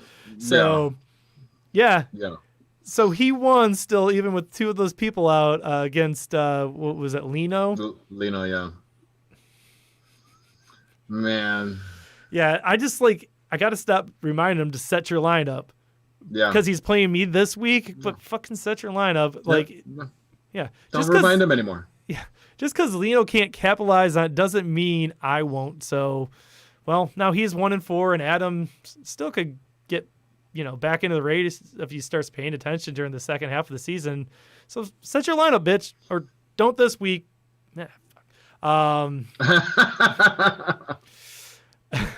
So this week, drummer, you lost again. 117 to 145. Yeah, this is bullshit. Yeah, after joining the show last week, Craig got that nice show boost and easily defeated my co-host here. Even with Burrow only scoring 3 points for him. Yeah. Drummer, what's going on, man? Dude, man, I mean, fuck, man. Like, Mo Alley Cox did shit for me. Yeah, he got 0 points. He had 0 points this week. Yeah, it was just bad. And Keenan Allen went out, and he had 9 points in the first quarter. Like, imagine if he stayed in the game. And I picked up Justin Herbert that day because I knew I had an issue with quarterback. He snapped. He had 30 fucking points, goddamn near. Like on your bench? No, he started. I started. Oh, Herbert. you started him? Oh, okay. Yeah. At halftime, I was like, man, Justin Herbert's on his way to fucking 60. Is this gonna happen? Like, I thought it could happen. No, it didn't happen. They checked his ass in the second half, but yeah. It was a heartbreaker for me. It was a really tough loss. Now you're 2-3, man, and I'm 3-2. We got to step it up here, man, or else we're going to have to pay people. Yeah, I know. What the fuck? Yeah, meanwhile, John, I think we forced him into paying attention to some football here. made some moves and beat you. Yeah. We're gonna limit his time next time he's on the show, so he doesn't get that show luck anymore. Okay? Are you cool with that? All right, cool. Get off the show. Get off the show. Get off the show, motherfucker. No money for you. All right, and the final game we're going to cover on this is my brother Brandon lost 112 to 136 to the Stretcher. That's Rants, right? Yeah, Rants. Yeah, Brandon took Lamar in the first round of this year's draft. Lamar is the 11th ranked quarterback. Brandon is now 1-4. I look at his team and I feel like he could still win some games, but it's an uphill battle now to get a playoff spot. He's going to make some moves. I think Lamar will improve as the year goes on. He's Lamar Jackson, for God's sakes, but that really is what hurt him. Your boy Brian is again asking a question. He says he's got Drew Brees, Carson Wentz. Am I okay at quarterback? I say, what do you say? Drew Brees. Who else? What? Carson Wentz. I'm not sure if he don't play Carson Wentz. He's going against the Eagles. But like I think he's asking more rest of the season. Oh, for the season? I feel like Drew Brees is definitely a number one at this point. Carson Wentz, I don't think you can really trust. He's like a matchup play for me at this point. Mm-hmm. I don't know who's available on waivers. There's probably not that much great at this point because all the people who are doing well have been picked up. Like if you would have grabbed Tannehill a week or two ago, he's been snapping. Look for Stafford. Maybe someone dropped him during the bye. Like, I just have no faith in Carson Wentz. Drew Brees is worth holding on to. Carson Wentz is going to be hit and miss all year long. Yeah. So you're just like, I would say. Well, go ahead, man. Well, this week, the Saints are on a bye this week, so. Oh, I forgot about that. Yeah, the Saints are on a bye this week, so you're not going to play them. Then and then fucking Wentz. Man, I don't trust Wentz. I don't trust Wentz either. You should, Gardner Minshew's on the waiver wire usually. I don't know if he is though. Like people have been I don't know what his owners. I just put him back on the waiver wire. I think in our league. Well, if you're in our league, which you're not, but if you were, but we got a deep league. We got a 12-team league. So he's borderline top 12. Minshew. I think I went over this last week or the week prior. If he's on your waiver wire, scoop him up, man. Like he's a good quarterback that you could fill in. You could start him every now and then, depending on his matchup. He just said Tannehill's available. Should I drop Wentz? I would take Tannehill over Wentz. Yeah, I would take Tannehill over Wentz too. Yeah, for sure. Yeah, I just don't like Wentz at all right now. They're a running team, and it's also they're all offensive line is fucked. And I don't blame everything on Wentz.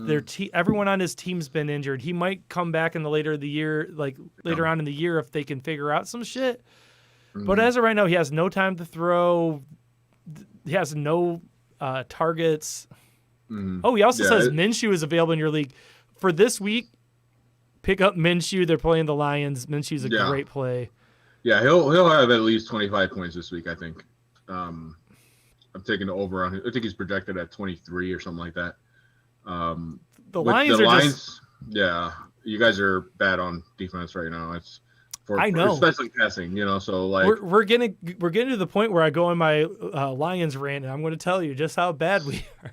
Oh yeah, definitely. Yeah, get Minshew and plug him in right away, man. Mm-hmm. I would pick him over Tannehill just because of the matchup. I feel like Tannehill rest of the season might be better. Minshew's going to have some bomb games. He can blow up in a game, but I feel like Tannehill's been a lot more consistent lately. Yeah, I agree. So yeah, is that all you got, Cody? No, we just got another one. We're getting a lot of questions this week. I like it. All right. We got Myles Gaskin or Joe Mixon for this week. Bengals are playing the Colts. And the Colts' run defense has been unstoppable this year. Oh God. The Dolphins are playing the Jets. Yeah, I think that's a straight up matchup one right there. Joe Mixon gets the carries, but Gaskins, man, like that Colts D is looking too good for me to bet against right now. Yeah, Gaskins. I wouldn't. Yeah, I'm all Gaskins on this, especially against the Jets. Yeah, they're gonna. Yeah, I just don't know what's happening with the Jets right now. Like they seem like they just got brand new offices and they all need to be fired, and they're a mess. Bet against the Jets ridiculous. Always. Just when you think they've hit rock bottom, you realize they got a shovel. Yeah, and they're ass backwards. Everything about them is ass backwards. Yeah, every single one. I just don't get it. Yeah.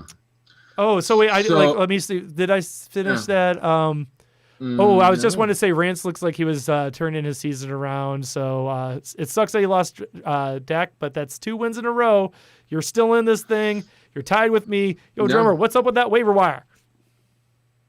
All right. So the waiver wire for our league, and this kind of corresponds with everybody because we got a deep league. So our league's 12 teams. So this will definitely be relevant to your league as well. I'm pretty sure this is kind of standard what's happened in everyone's league. Yeah, exactly. So it was a great week for wide receivers on the waiver wire. It was nuts. There's 3 performances, and one of them was possibly an instant star. And I'm talking about Claypool. He played great. And that's a quote from the announcers during the game. They're saying, oh, this guy's great, like amazing. Like they weren't great. Shy about it. They were, he looked. I mean, he did. Fuck. I mean, you don't get 39.10 points in a game. Yeah, it looked bad. Yeah, exactly. Doing it. I just tripped in the end zone again. Oops. Yeah. So, Chase Claypool, he had, like Cody said, he had 39.10 points. He's this week's prize waiver wire pickup. And it went to a bag of donuts, Vinny. Okay. Mm-hmm. Now, if you didn't put a claim on him in your league, you aren't watching football or paying attention to your fantasy football stats at all, which is stupid. Get on your shit and start putting in your fab on these guys that produce like this out of nowhere. Mm-hmm. I mean, it's a great pickup. I honestly think he spent way too much of his fab money. He spent $55 on this. But that's a lot. But what I've been seeing is that's what people did. And you got to make moves like that, especially like where you were like Vinny's 2-3, which means he gets some wins. He still makes playoffs easily. And you need to make moves like this. Mm-hmm. He needs to start being aggressive because, like, when you're where Drew is right now, who's 5-0 with a decent team, you don't need to like take huge risks like that because you're doing fine. But Donuts wants to win, and Donuts obviously saw something in Chase Claypool, and he knew it was going to take a lot because so I did put in here what the bets were. Boogie Nights, he put I think that's I forget who was Boogie Nights, but he put in a $20 bid. That was the next highest. $20 is still a decent amount. So I mean, if you want him, you had to put it in. That was a huge jump from 20 to 55, but sometimes you have to do that. I'm in I help Kristen manage her team. She's in a 2-quarterback league, and we were rolling with some pretty shitty quarterbacks there. And so all of a sudden, God damn it, I keep blanking on fucking redhead dude for Dallas. Andy Dalton. Andy Dalton, thank you. Dalton. I bet 33 on Dalton this week because it's a 2 quarterback league and I need another quarterback, but like she drafted 1 quarterback. And it's when someone, like he's not going to be Dak Prescott, but they got a good offense and a bad defense. They're going to put up points. Yeah. There wasn't anyone close. I think the next closest was like 20 as well. But like, I wanted to make sure I had him, and that's why I think Fab is so good. I think that's the best way to do waivers is just because if you really want someone, you put in $55. Like no one's going to get that. This is my person. You don't have any Fab left anymore, but you got your person, and you call your shots, and he called his shot. Now, my problem with that is Deontay Johnson is going to be coming back. Mm-hmm. And when he does come back, I don't think it's worth the $55 for Claypool. I think maybe 30, 35 to get him. You know what I mean? Like, I think it's just too much money with that guy coming back. Right. It's just it's a little far. I mean, he got him. Good win. Right. I don't think he's going to produce like he is. I think he's going to have games where he scores 20, 15, 20, 15, 20.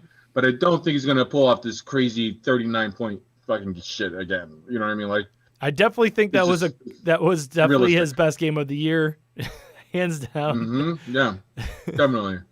But at the same time, I like the aggressive play. You got to play aggressive, or you're not going to win. Yeah, no, yeah, I agree. Travis Fulgham, the next waiver wire picker. Like these first three are all wide receivers, right? Yeah. Travis Fulgham had 26.2 points last weekend in his second game. Like he's been dropped and picked up by a couple NFL teams. This could have been a breakout game for this guy. I don't trust Philly. I didn't even put a waiver wire claim for him because I just don't trust what's going on over there. I think this is a flop thing, just a only one-timer that's going to happen. Only two people in our league bid on him, and they were both $20 bids. One of those was Donuts as well. But Donuts obviously is like he's aware that he needed wide receiver help, so he was going for if I can't get Chase Claypool, maybe I'll get Fulgham as well. Obviously, he tied after got the first one. He misses the tiebreaker, didn't get him.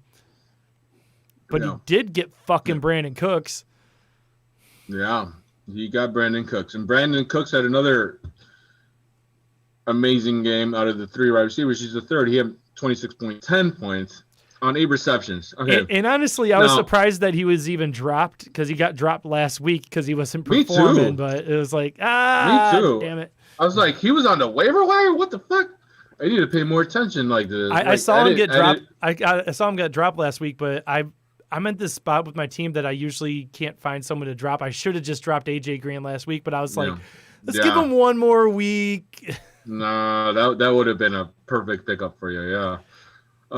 But he's another guy that I don't know how he's going to be the rest of the season either, you know? Yeah. He hasn't played well up to this point. Yeah, I mean, they just fired their coach, so this could be what you see from Brandon Cooks from here on out. I mean, they might be throwing it. They might be taking more chances downfield. I mean, there's Romeo Cornell, I think, is the oldest coach right now in the NFL. He's 72, I think. Yeah. I will say he doesn't care. He do whatever he wants. I will say it looks promising, though, because he got 12 targets on this weekend's game. That is by far his most of the year. Like the week before, he only got 3 targets. The week before that, only 5 targets. The week before that, 8 targets, 5 targets. He is not being targeted. They fire the coach, and all of a sudden they target him. Yeah. I don't know if this is his best game of the season, but it looks positive, right? No, yeah, I think it's going in the right direction. I think you should expect more of this. Brandon Cooks is a stud receiver. He's not bad. He's just nothing was happening this year so far until last weekend. So I'm high on him. That was a good pickup by Donuts for 14 fab. Like that was a good pickup. Yeah. Oh, I kind of jumped ahead, but going back to Fulgham. Fulgham has, it's great to see him actually getting a chance in the NFL. Everyone's injured on Philly. That's why he's got a chance. Yeah. Elshon's coming back this week. It sounds like he might actually play. Rager's going to be by halftime. But Rager sounds like he's coming back eventually pretty soon. What's his name? The other tight end who's on IR right now. For Philly? God damn it, I am just blanking today on everyone's names. Got to memorize too many names. But because you're not drinking enough. That's probably it. Honestly, I think I'm tired. I've been staying up all week working on graphics and stuff for the show on Saturday. But overtiming it. Yeah, I've been overtiming it. I think that's it. I just need more sleep. But anyways, all their targets are coming back. I don't necessarily trust that he's going to be even like a second thought in a couple weeks here. So that's why I didn't bid on him. You think about Deshaun Jackson? Oh, I forgot about Deshaun Jackson. No, I wasn't talking about him. I was talking about God damn it. Greg Ward. No, the tight end.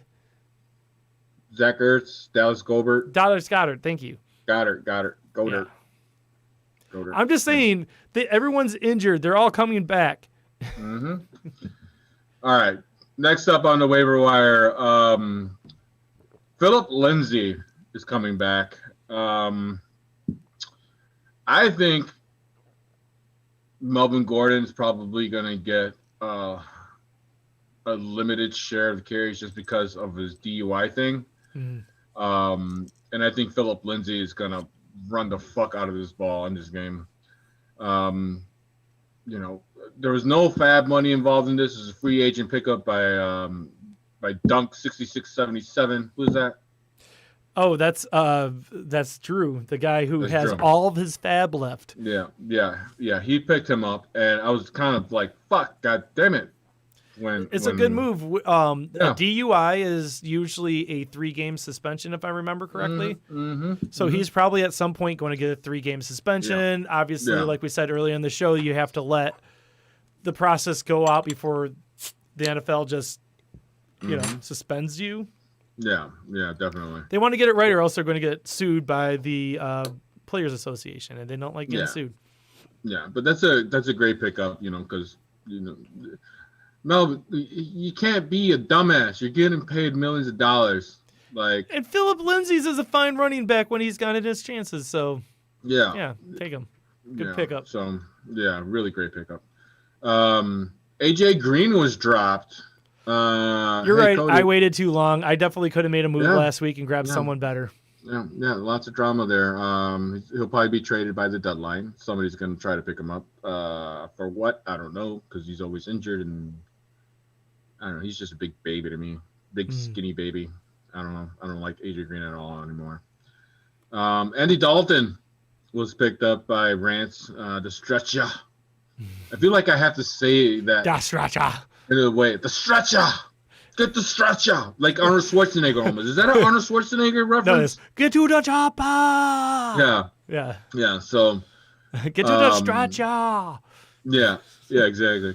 So he picked up Andy Dalton, and it's an understandable move because he lost Dak for the season. But again, this is one of those things where he didn't spend any fab money, so it's not like it's a horrible move. And he dropped Dak for this, which is fine because Dak's not done. Playing. He's done for the season. I'm not sure if you saw the video earlier. He's done for the year. He announced that. But it's not a keeper league. So, of course. You know what I'm saying? It's a good pickup. But Andy Dalton only ended the game with 2.44 points.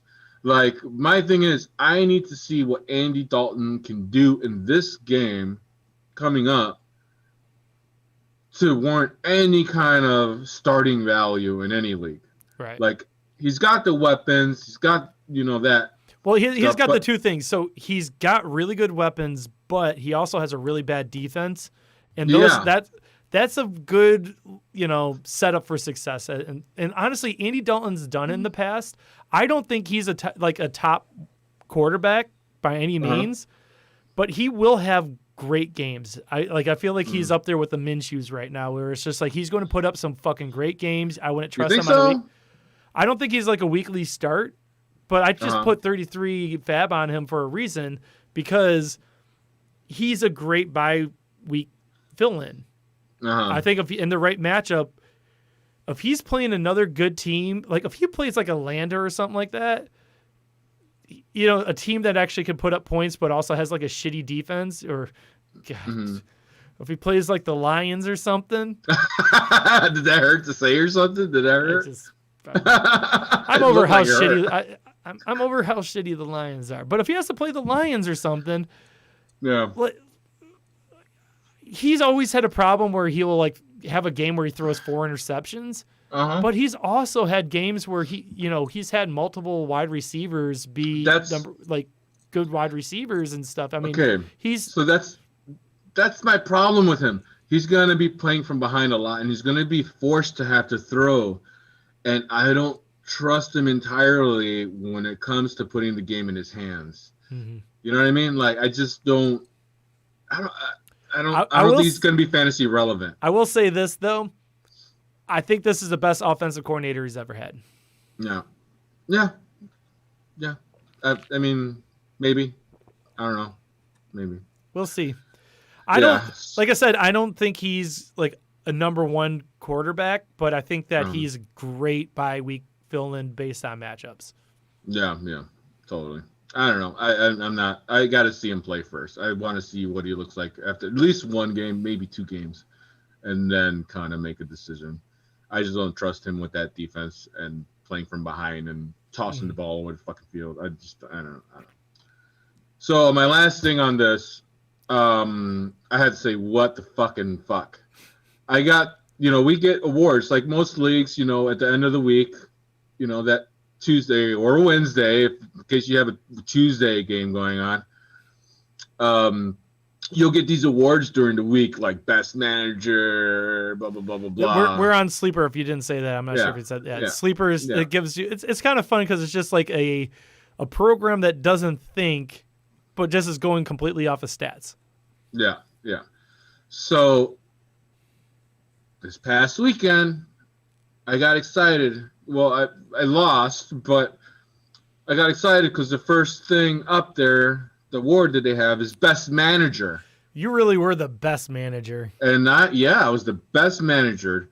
I set the perfect possible lineup that I could possibly set for my team and only scored 117 points. That means that you have a shitty bench. Yeah. And then I get another award for the biggest blowout. Because everyone else's team is better than yours. Hey, if it makes you feel any better, you would have beat me this week. I really shit the bed. So I would have beat a couple of you guys this week, but fucking John Craig decided to. Yeah, John showed up. Yeah.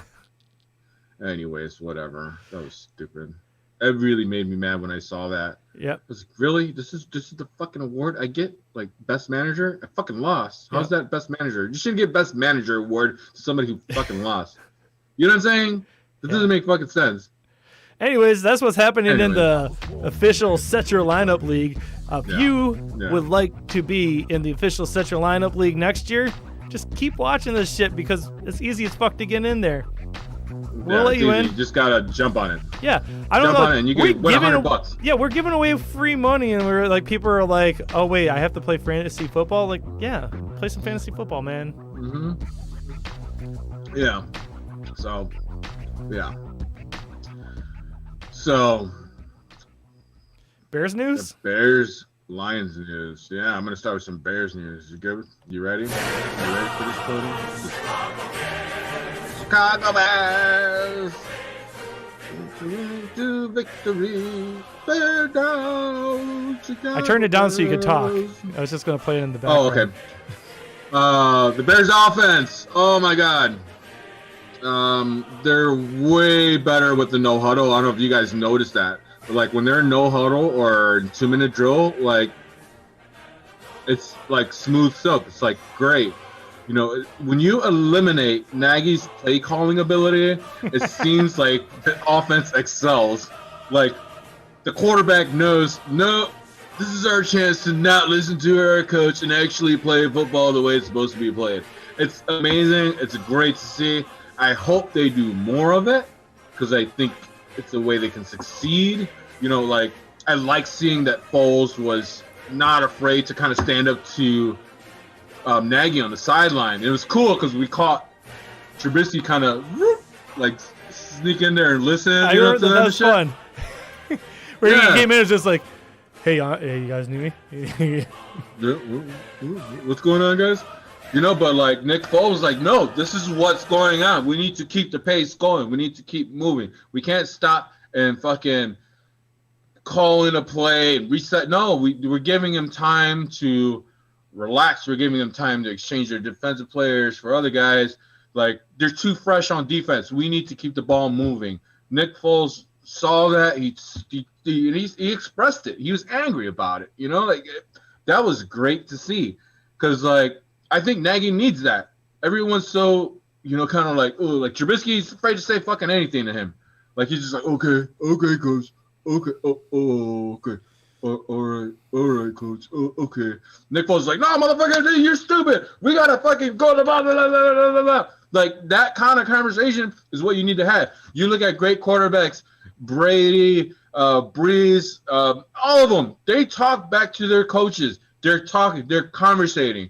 Mitch was just sitting there just taking it all in with glazed eyes, like Adam Gates' face and shit. But they earned the right to talk to their coaches like that.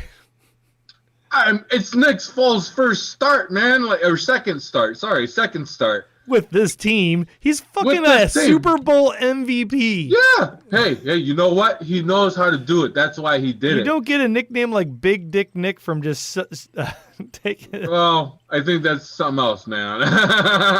But anyways, that was good to see, But the offense, they got Lamar Miller, right? And their running game, they only had 35 yards against Tampa Bay. Rushing, that's. I actually didn't look at the end stats on that. That's interesting. Yeah, that's horrible. That was horrible. I guess it was a low-scoring game. It was at like 17-16 or something. Yeah, it was a very low. Yeah, 19-20. Yeah, something like that. But you got to be able to run the ball a little bit better than that. Like you got to get at least 70 yards rushing in the game. I mean. Hopefully Lamar Miller helps. I think this matchup is good for the Bears, against Carolina. I think everyone's saying Montgomery's going to snap in this game. I hope so. I think he can too. But the problem is he going to get the carries? Well, he gets the carries if there's carries to be had. Well, yeah, but when he's getting like 13, 14, 15 carries a game, he needs to be at 20, 25, between 20 and 25 carries a game. That's where Montgomery should be every game, period. Yeah. Like, we don't have Tariq Cohen went out. Patterson's going to maybe have 4 or 5 carries a game. The rest of them are on Montgomery. I think, though, the thing is, I think they abandoned the run kind of like the Lions used to do, where it's not effective, and it's like, well, crap, we could keep running them into a wall and get that 2 yards. Yeah. Or we could actually go for it and try to do something. Yeah. But I don't know. Hopefully that gets fixed this game. They need a little bit of, positive feelings for their running backs. They need to get more motivated and have some confidence behind them. I think, it's just kind of sad to see Montgomery not be able to break out. And, that's a lot on Nagy, I think. I don't think it has to do with the blockers. I think it's Nagy, play calling, all these stupid ass calls. I don't know, whatever. The Bears did lose James Daniels for the season. That's a really big blow. I don't know how I lost. Maybe that was because it was a Thursday game. That wasn't in my memoriam. I should have. I'm sorry. James Daniels? Oh, what the fuck? You put him next week's memoriam, okay? They officially put him on IR today, I think. Oh, is that what it was? Yeah. Okay. Yeah, I think so. Yeah. I'm going to say that's what it was because I made that last night, and I try to be up on this shit. Yeah, they officially announced it to this morning. I've never brought this up on the show, but since now I've been doing that every week, it is actually a pain in the ass to find out who's on IR.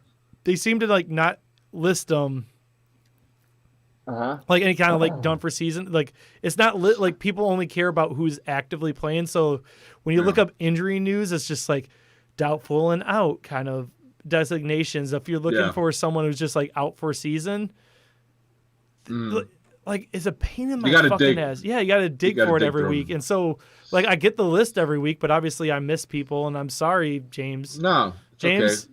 James, I'm He's sorry. Okay. James, I'm sorry, man. Obviously, I'm more sorry for your injury, but I'm sorry for not giving you the respect you need for that injury. I know that you're watching right now. Yeah, this is what. Yeah, get well soon. You better give him 30 seconds of next week's memoriam. That would be really weird. I'd feel bad for anyone watching. Different pictures of him. James Daniels, still James Daniels, James Daniels, James Daniels. Let's move on to the Bears defense. The Bears defense, oh my God, they're looking good.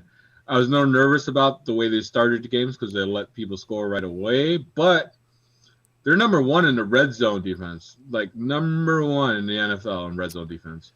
They're second on third down, and they're third on passing yards per play. This is great news. I'm jealous. Yeah. This is where you want to be. Yeah. And, the Cardinals are second followed by the Broncos and Chargers total with the red zone defense ranking. So I'm very happy about them. I'm very special. I got nothing bad to say about them. Let them keep rocking it out. Khalil Mack is turned back into the monster that he is. Oh, he looks good. That last game, we really should have just got the highlights of last game. Khalil Mack ones were. Oh man. I mean, he doesn't have the sack numbers. I think. You got 2. I think Aaron Donald has like the most sacks right now or something like that. But like, you could tell that he was not. I mean, that guy that he just like slammed to the ground one arm, like I'm just like, he flipped him? Yeah. Oh my God, that was beautiful. After the sack, that was great. But I think that's the thing that he's always done so well is like even if he doesn't have the sack, he's such a like force that to be reckoned with. That everything else that's going on in defense is that much easier. And I mean, you look at how good your defense is. It's because you have to take out Darnold or else your quarterback's going to be injured. I mean, like that's essentially it. So yeah. So I'm happy about our D. I think our D is going to be extremely special the rest of the season, as long as nobody gets hurt. Knock on wood. Hamstrings. Apparently, that's the thing of the year. Watch out for hamstrings. Yeah, hamstrings. Yeah. I actually hope they might start. Like a lot of people were saying there was a lot because there wasn't the preseason. We're 6 weeks in. I'm hoping by this point people are conditioned a little, right? Like maybe they'll calm down a little bit on the hamstrings. You would think. But COVID is closing down facilities, so that might delay a little bit. Pandemic. A pandemic, yeah. Special teams are liquor. I just realized I wrote liquor instead of kicker. Our liquor made a winning field goal, but you know what?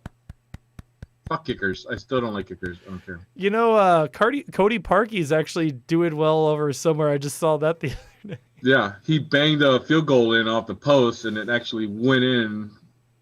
That piece of shit. Fuck him too. Anyways, you know what? The Bears are 4-1, dude. I'm not gonna complain anymore unless it's on Nagy. I'm not gonna put blame on players.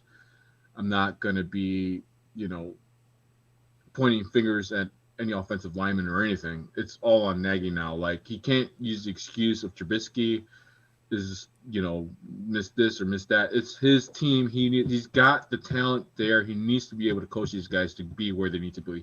He said in a press conference, that they're, what's it called? Their ability to run these plays is sloppy. It's not there. It's not where it needs to be. People are missing their assignments. People are missing their routes.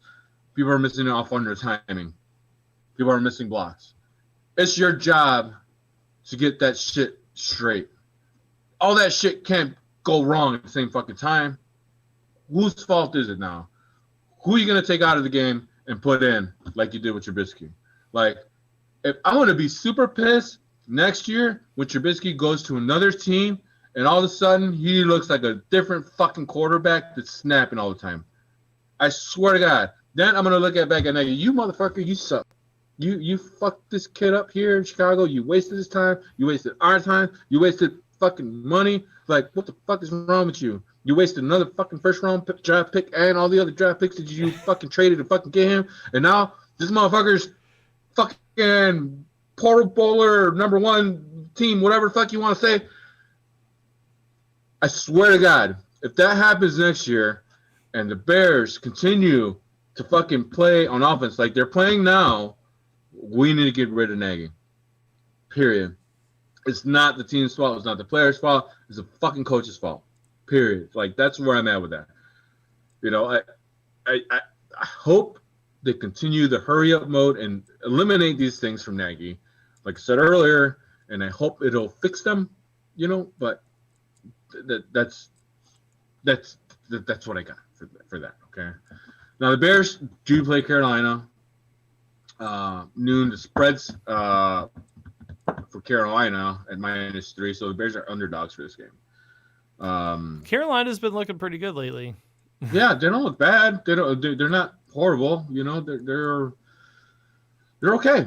You know, even with the loss of McCaffrey, you know, I think Miles Davis is going to have a big revenge game. You know, and this is you said Miles Davis. That was Mike Davis. Miles Davis. Mike Davis. Yeah, Mike Davis. Miles Davis is coming back from the grave and jazz hands. But this is another thing where it takes me back to Nagy. Mike Davis goes to Carolina and is able to play like this kid has been ripping it up. He actually was all right with the Seahawks. He was with the Seahawks. Yeah, before, right? He was good with the Seahawks. Yeah, he was great with the Seahawks. He was good. That's why we signed him.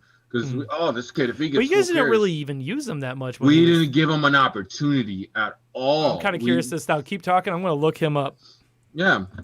So, you know, the last 4 weeks, you know, Mike Davis is pretty good fantasy-wise. He's had 19-plus points, 25 last week against Atlanta in the last 3 games. You know, like, he's money. Like, where the fuck was this when he was with the Bears? He's even catching the ball. Real quick, with the Bears, he had 7 rushing attempts. Yeah, he was. I know. He was with the Bears only half that season. Mm-hmm. And then, did you guys trade him or did you drop him? I think they dropped him. I want to say they dropped him. Yeah. Well, they let him go. You guys really believed in Montgomery. Yeah, so that brings me to the question, like, did Nagy just not know how to use him? Because he's catching the ball. It's not like he didn't use him because he couldn't catch the ball. He has 10 receptions the last week. He had 6 receptions the week before, 9 receptions last week, 5 the week before, 8 before that, and 8 before that. That's a lot of receptions for a fucking running back. That's more than what Tariq Cohen gets in a game. You know what I'm saying? Right. You know, it's nuts. It's fucking ridiculous. And, like, I hope Mike Davis has a great career. You know what I mean? But if he's already 27 years old. I'm looking at his stuff right now. Yeah, well, he's got a few years. Yeah, but, like, I mean, he started out with San Francisco, played for 2 years, San Francisco, 2 years with the Seahawks, you know, Chicago, Carolina. He's had a long career. I don't think he's ever gotten the full chance, but in limited time, I mean, I remember he was fantasy relevant for the Seahawks. Yeah. So, I mean, I really think Mike Davis is going to be like, you know what, bitches, you guys didn't even give me an opportunity to run for you. And I think he's going to snap. I think he's going to try to run through the Bears. I mean, he's going to try, but also, I mean, you're just talking about how good their defense is. So this might be a good matchup. Yeah, it might be a good matchup. Let's see how good you all really are. Yeah. And my Bears news, the Bears announced a partnership with the Cubs network, Marquee Sports Network. Yeah, fuck that station, by the way. Yeah, fuck that station. They're racist. But they're going to air director's cuts of previous Bears games from the previous week, and they're also going to do a show, and they're also going to do like you were talking about playing the 85 game. They're going to go back and play a bunch of historic games from the Bears as well. Yeah. So I kind of like that. We don't have a Bears channel. But also, fuck the Marquee Network. Everything about it is stupid. Yeah, I checked. I tried watching it. I don't like it. Their commercials suck too. Well, I also don't like it. Like, so back, I know you guys probably don't realize this in Chicago, but me growing up in Michigan, everyone kind of thought they're semi-Cubs fans. Like, there's Cubs fans everywhere who aren't Chicago fans, and part of it was because WGN is like a national. It says reconnection successful. I don't know. And we're back. We're back. I don't know what the fuck that was, but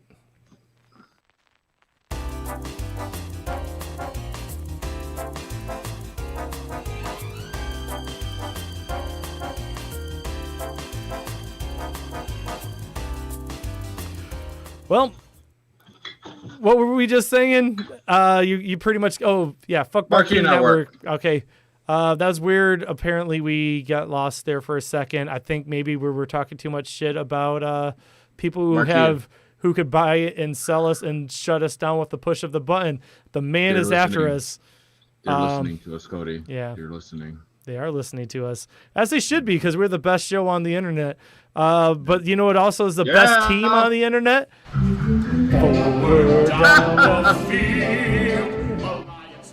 All right, so straight up, the Lions, we're not fooling anyone at this point. We suck. But we're coming off of a bye. And my last, for the love of God, my last hope on the year is that we figured something out during this bye, for the love of God. Yeah. Yeah. You guys need it. Victory. Can I just say that's a horrible song? Yeah, we talked about this. No, but seriously, like we're coming off a bye. You know, it was a shortened off season. We have a bunch of tape to look over of ourselves and do some self-realization. Matt Patricia, that maybe we should start doing some stuff. Matt Patricia. Yeah. We got some problems. Yeah. I mean, but there is hope. The Lions' next 6 opponents have a combined record of 10-25. That's their combined record right now. So we might get a win or two and at least make it worthwhile for me to watch football. I have no playoff hopes anymore, but I would like to just watch the Lions win on Sundays. Yeah, that'd be nice. You know, fuck. I mean, come on. Haven't we suffered enough? More good news. yeah. Bo Scarborough, Joe Dahl, Mike Ford, all coming off of IR. So we're getting healthier. We had a really bad first week. Just bam, right off the bat, a lot of injuries. Maybe if we have a little bit of depth again, you know, we'll see what happens. All right. Lions offense. The main thing we need to do is get better consistency out of Stafford. If Stafford plays better, everything else will play better. The offense is all on him right now. He's looked good in parts of games, but overall he's been just he doesn't look like his old self. But I feel like He's back. I don't know, man. I feel like I see flashes of his old self. We'll see how it goes, but here's some fun Stafford stats for you. The Jaguars are the only team he has never scored a touchdown on against, other than the Lions. Because obviously you're not going to score a touchdown out of yourself, because that's weird. Yeah. The Jaguars have never intercepted him either. So both of these could be these could go away this weekend. He's also only 9 touchdowns. They kind of cancel each other out. Yeah, I know, right? He's only 9 touchdowns away from passing Joe Montana in all-time touchdown list, which Joe Montana is 17th overall. Really? So, yeah. Wow. So go for that. I didn't know that. Yeah, he's getting older in age, and he's getting to the age where he's starting to pass the great ones. And unless his back breaks within the next few games, I think he's going to pass that one. And he's also only 1,000 yards away from passing Dan Fouts on the all-time yardage list, who's also the 17th. And he's only 100 completions away from passing Fran Tarkenton in completions, who is also 17th. So sometime this year, he's going to be the 17th quarterback on a lot of the all-time lists. Just saying. Cody. I love that your team's so bad you have to look at this kind of shit. Like these kind of stats. That's kind of crazy. Yes, but Fran Tarkenton. But we're also coming off a bye. You try to find some entertaining shit to talk about coming off of your bye. You have a game to talk about. Yeah. All right. I got this shit in the game that's coming up. So I got we got a question on YouTube. Who do you think is better rest of the season, Kenyon Drake or Clyde Edwards-Helaire? I'm going to still say Clyde. What do you say? Or Kenyon Drake? Man. Drake has looked like shit so far, man. Yeah, I know. He's on my team, and I'm very close to dropping him. I'm going to go with Clyde. Yeah, no matter what, he just has explosiveness that, you know, the year he's in the Kansas City offense. I think he's going to get plenty of opportunities to keep scoring and keep creating. I just think it's not going to be as much as it has been. Yeah, I just can't help to think, but they picked up Clyde in the first round. Sure, as the 32nd overall pick for a reason, though. They want him to be a future, and yes, you do pick up Le'Veon Bell and pay him that you're going to use him, but I don't know, man. Like Kansas City just seems like a team that's going to keep. They're such a good offense, and I haven't seen any hope out of Drake. I would rather go with the hope of someone I've actually seen do some good stuff. Drake looks like he might get benched, you know? Yeah, he probably is. I think they're going to go Chase Edmonds, you know, more, and Drake's going to be coming in to just spell him and get him some rest because, you know, I don't even think he's going to be able to produce against the Cowboys. This is the last week I'm giving him against the Cowboys, and after that, I'm just going to be like, you know what? Fuck you. I'm dropping you. Yeah, at some point you have to move on with players, and this is really a defining week because Chase Edmonds has been overtaking him, and at a certain point, is he a backup? Mm-hmm. You have to keep changing with the game, or else you're stuck with AJ Green on your lineup in your lineup. He was on my bench, but I should have dropped him weeks ago. But I'm remembering his name. I don't know why it took me so long to just give up. He's retired to me now. Bye, AJ. Yeah, you were great when you were good. Yeah, go Clyde. Go Clyde all the way. Yeah. All right. So I already talked about this a little bit, but the Lions offense has been really using Hockenson a lot on every part of it, and here and there has been all right for fantasy, but he's such an integral part of our offense, and we are going to be playing the Jaguars this week. There's no way he's having a bad game. This is like one of my certainties of the week is Hockenson is going to have a good game. So I just wanted to say this is a fantasy show. Play Hockenson. All right. And the last thing I want to say about Lions offense, people hold on to Swift. I think coming off the bye, I don't think it's going to be his right now. I think there's still going to be Adrian Peterson, but I think they're going to start giving Swift more and more of a role coming through. So, I mean, I know a lot of people have been holding on to him. They like Swift. I'm telling you. Just keep on. All right. Yeah, Lions defense, we suck. All right. This week we probably shouldn't have Trufant or Coleman still, so our secondary is still weak as fuck. But hopefully by week 7, it sounds like we might get one or both of them back. If we can have all 3 of our starting corners back, that could change things, and maybe we won't be the weak-ass mess that we are now. Maybe we'll just be a mediocre defense, which I would just love to have a mediocre defense again. We are now currently the worst run defense in league, so start Robinson this week if you have him. Not that you weren't going to anyways. For real. Yeah. Yeah, he's going to be a monster game for him. Yeah.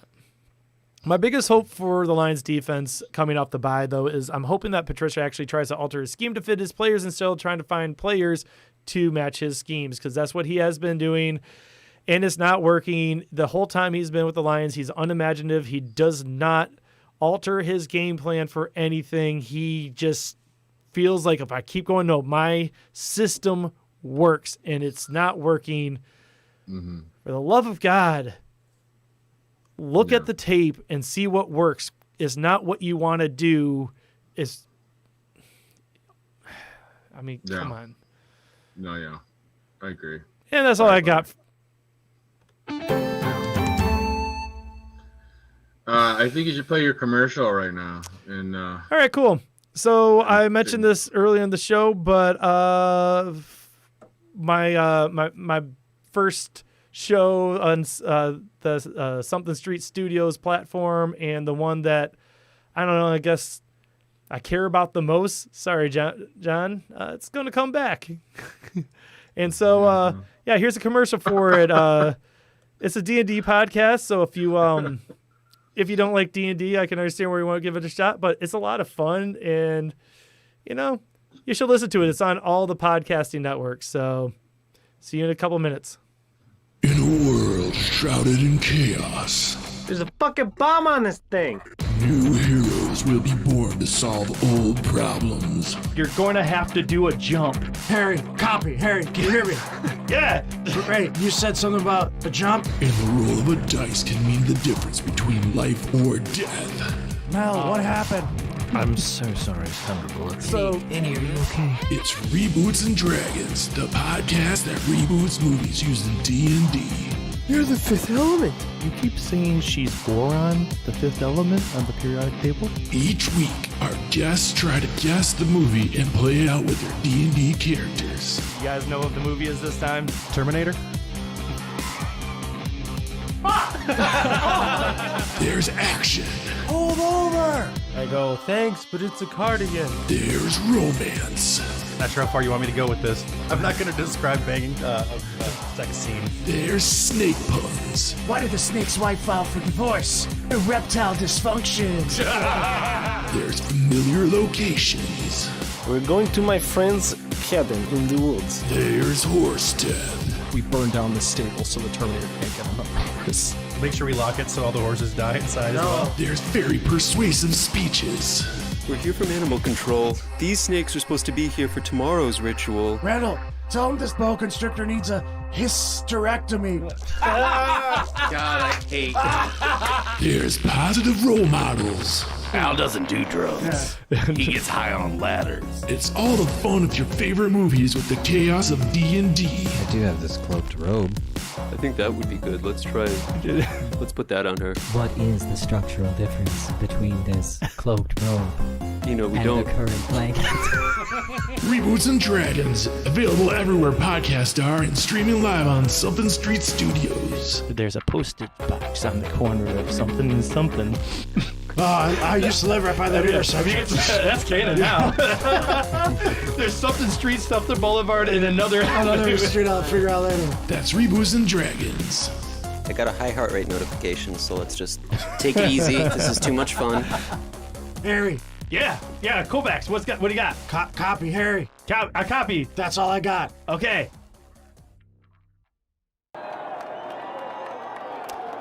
Hey, and we're back. Man, we're back. Woo! So yeah, we're going to try something new here. This is... Well, we don't... No, we're doing this. All right. Let's do it. So I don't know what you're doing here, so you explain it. All right. Well, this would work if we had a caller. Oh, do we need to get a caller in? Yeah, we need a caller. Hey, someone call us at 773-234-8684, or you join our Zoom over there too, 486-381-4610. We only got 3 people watching right now, so I don't even know who we're talking to. But call in, we got a quiz. Yes, I have.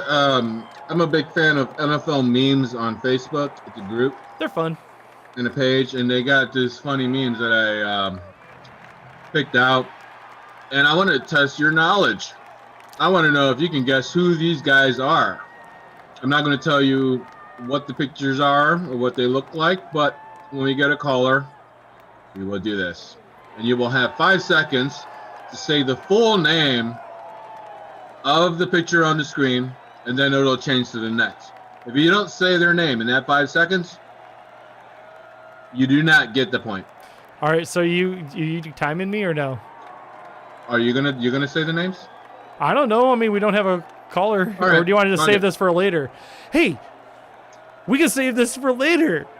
If anyone save calls in, or we can save this for next week. It's a good game. Or just call us. Seriously, call us. Why? Like I keep telling people, do it. So I noticed that we get a lot more callers when we had the old bar at the bottom. Do you think I need to make it bigger, the call us thing? Maybe. I think they see it. It's readable. I think it's fine. I just think they don't want to talk to us right now. There's no football game on. Yeah, people. I don't know. People were definitely asking us questions earlier, but people don't want to play the quiz. Whatever. We'll do that later. Okay, we'll hold on to it. Maybe we'll get a caller later. All right, you actually have something else under this tattoo thing about Tyler Bray. I do. What is that all about? What are you talking about? Tyler Bray. Oh yeah. All right. So, of course, I'm going to lose this Trubisky-Stafford bet that I stupidly made at the beginning of the season. Who would get more fantasy points by the end of the season. Unless Stafford gets hurt and Trubisky gets put back in the game, I'm going to lose. But I thought the Bears, by activating Tyler Bray a couple weeks ago, would use Mitch in certain situations in the Tampa Bay game last week. And maybe, give me some kind of hope that they would use him in like third down or goal line situations, but they didn't. So that was my last hope to win this with getting some play by Trubisky.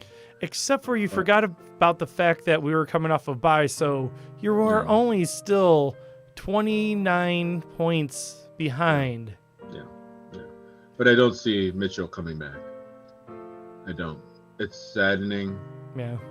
Good for Bears fan, I think, actually, but bad for this bet.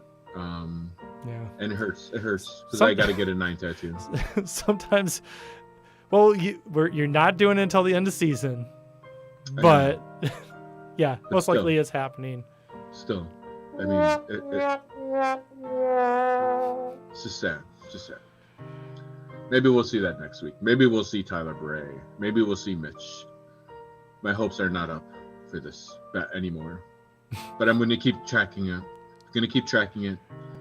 There still might be a week 18. Maybe that'll help. That would be fucked up if we're like, haha, it's over. It's like, just kidding, week 18, Mitch, you're in. Wait, what? No! Yeah. So, we'll see. I don't know. But, French fry. That's enough of that. Yeah, I'm getting the crowd noise back on. I mean, this is real as the NFL crowds right now. Actually, I forget what game it was. I looked over at one point. It's like, wow, is that stadium full? But they had the real crowd sitting in with the cardboard crowd, and I was like, oh, I see what you did there. That's kind of cool. Yeah, I like that. That was cool. All right, time for Up Downside. You still need to give me a graphic for that. Yeah, I know. I'm sorry. It's been a rough week. What was that?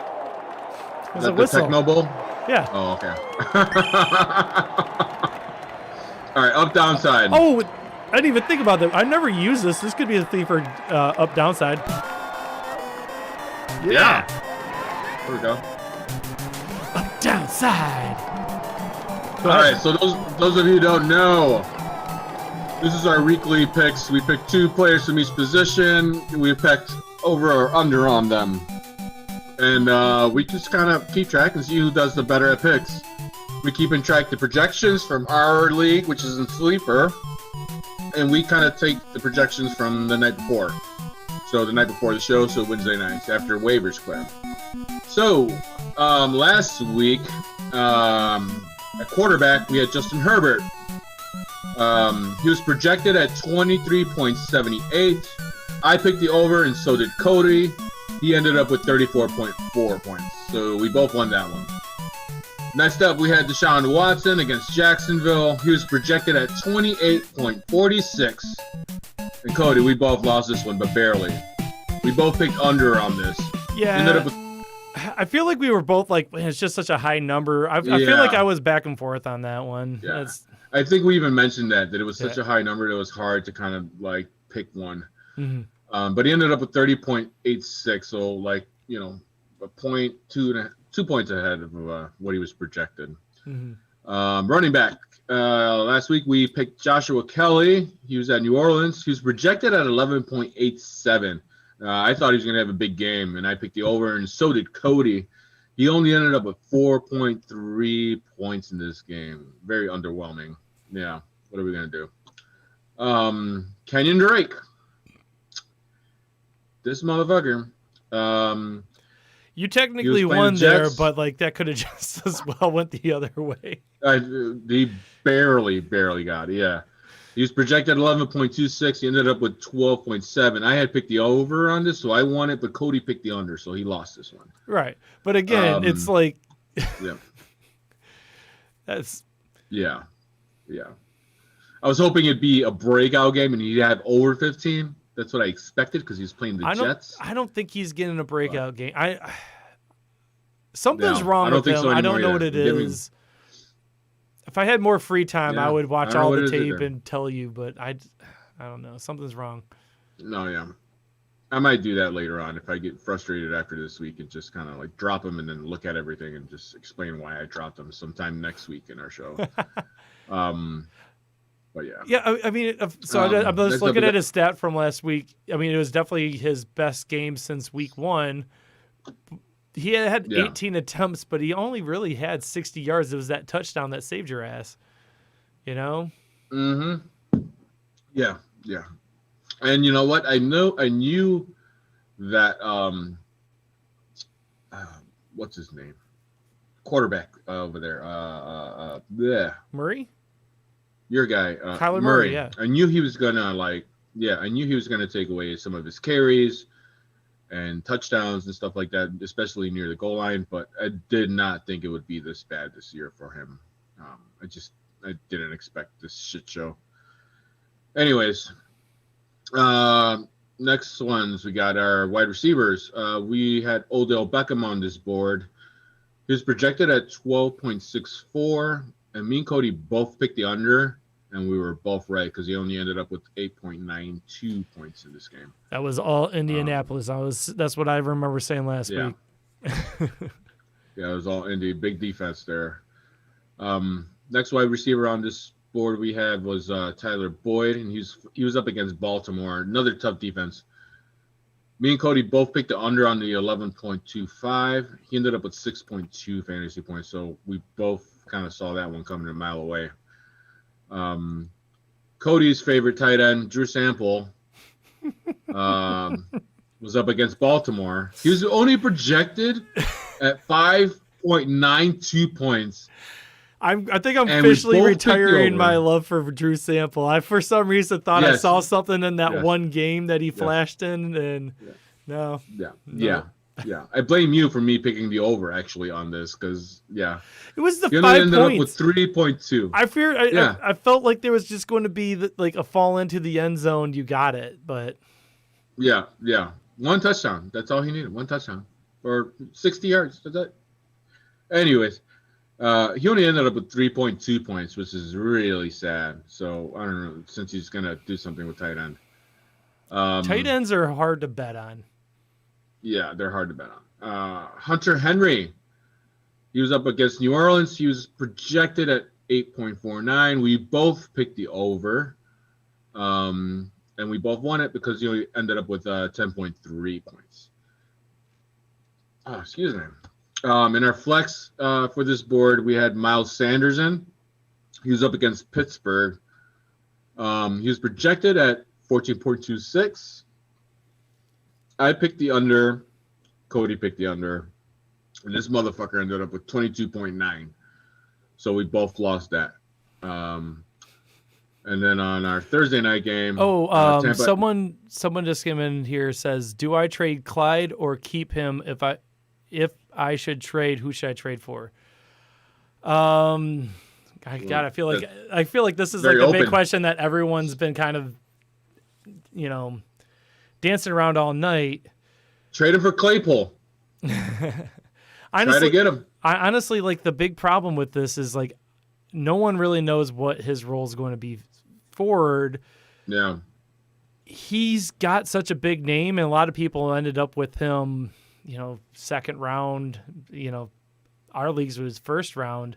Yeah. So it is such a big name. Like, I would try to get whatever I can for him, but like, you need to get something good for him because he's still a running back on a really good team, and he's still going to be relevant. He's still going to be fantasy relevant. If you're going to try to trade for him, make sure you at least get something. Yeah. Like a good name. You need like an actual name. Don't go for like any flex worthy people. You need like an actual starter, like someone like wide receiver, 2 or running back 2. Because I don't think he's a running back 1 anymore. Not that he's really been playing up to the running back 1. But like Le'Veon Bell's going to hurt him Like, yeah, obviously no one knows except for Andy Reid. Like, and it might not be immediately. Yeah. Like Edwards Helaire might have a couple of weeks where he's still going to be the main cow there, but once Bell gets kind of situated and starts, getting a good handful of the plays in his book, I mean, he's going to, start biting into those carries and those targets, in the passing game. He can catch, so that's the thing. Will you see both of these guys on the field at the same time? Maybe. I mean, it does open up some options that they might, Andy Reid's a really good coach. Yeah. So, I mean, if you're going to trade him, though, you need to trade him now because he's just going to degrade in value as the weeks go by. So, trade him now, trade high while you got him. And it's just such a hard question because we really don't know what his value is going to be. No one does. Yeah. But I guarantee you it's not zero. He's a first-round draft pick. Yeah. You don't put resources into a first-round draft pick and not use them. Yeah. And they started him from the beginning of the season. Right. So it's not like they benched him and let him learn. No, they put him right in there from the get-go. So he's still going to get carries. He's still going to be the starting running back, but the big question is someone out there a big enough believer to trade you for him? Because, I'll tell you right now, I have him in the Set Your Lineup League. He's available, but I'm not going to take stupid offers for him, Yeah. You got to get, if you're looking, I mean, it depends on what you need. Like, you're obviously going to trade a number one running back. You want to replace that.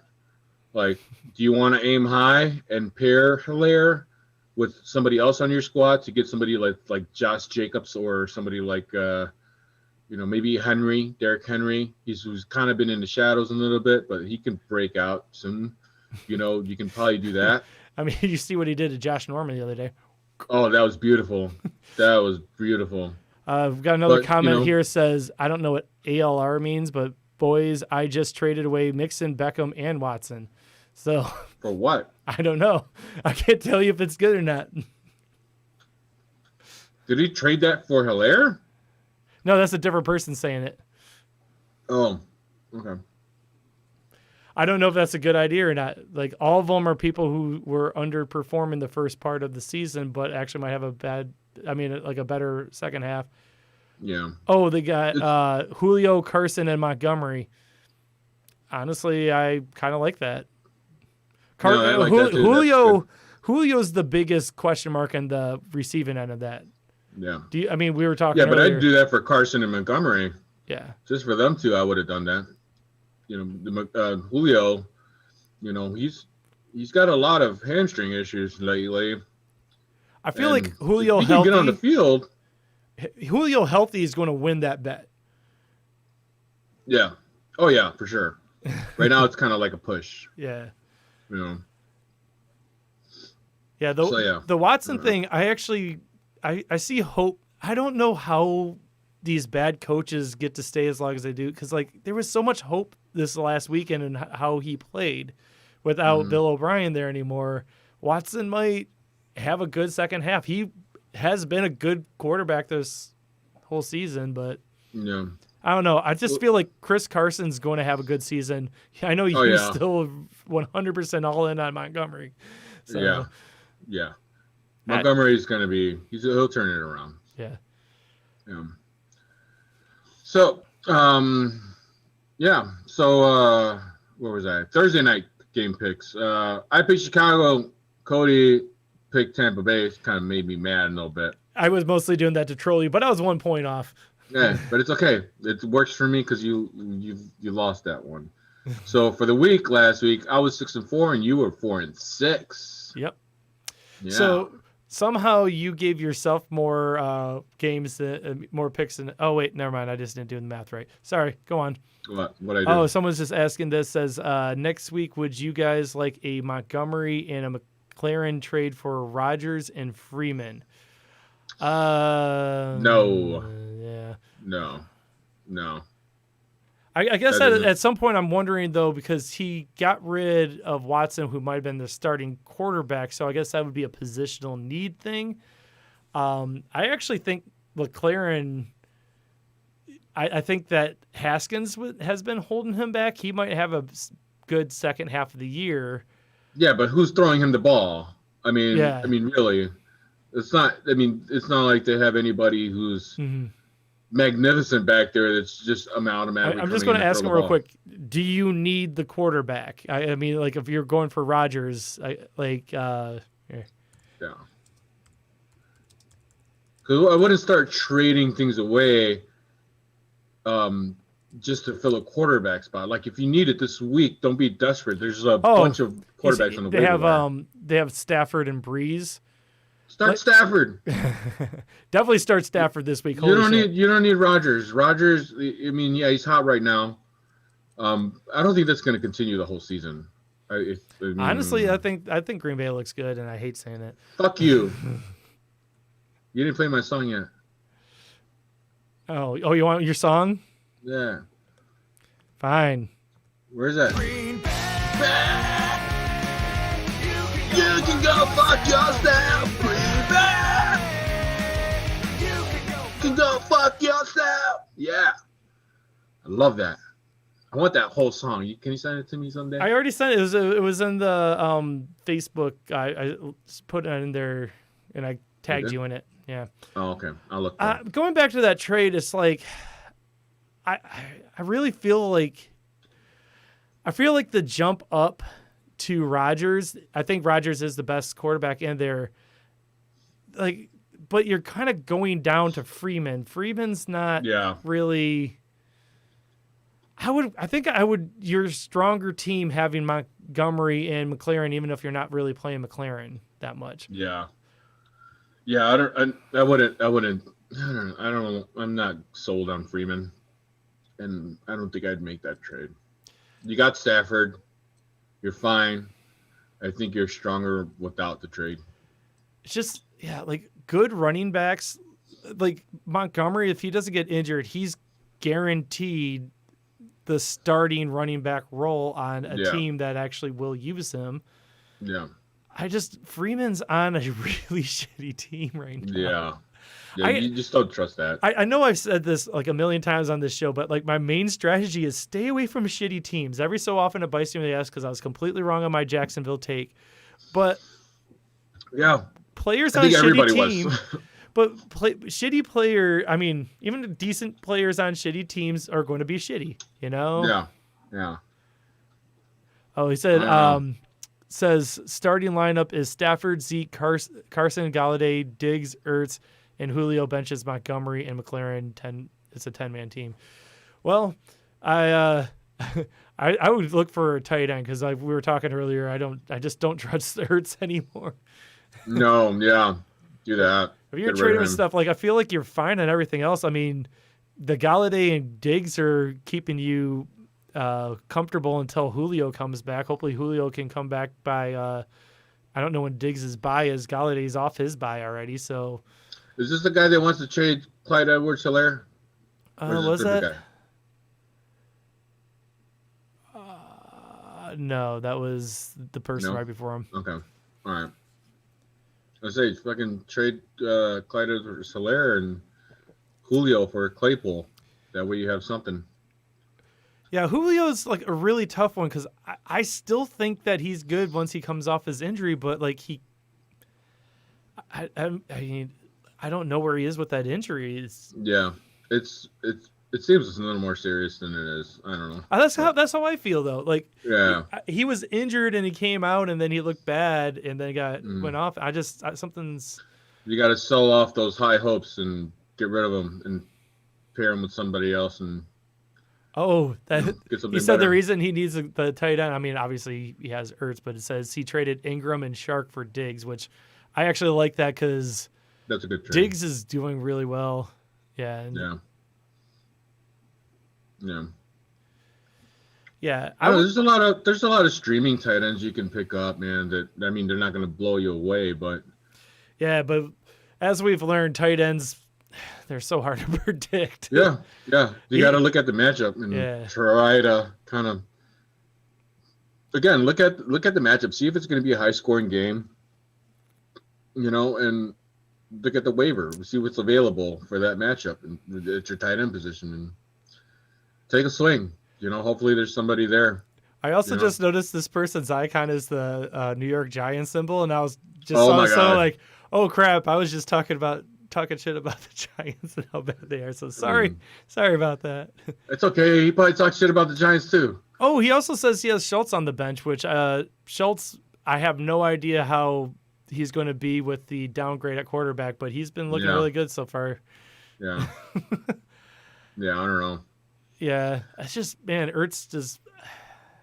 I would get rid of Ertz. Yeah, drop him right away.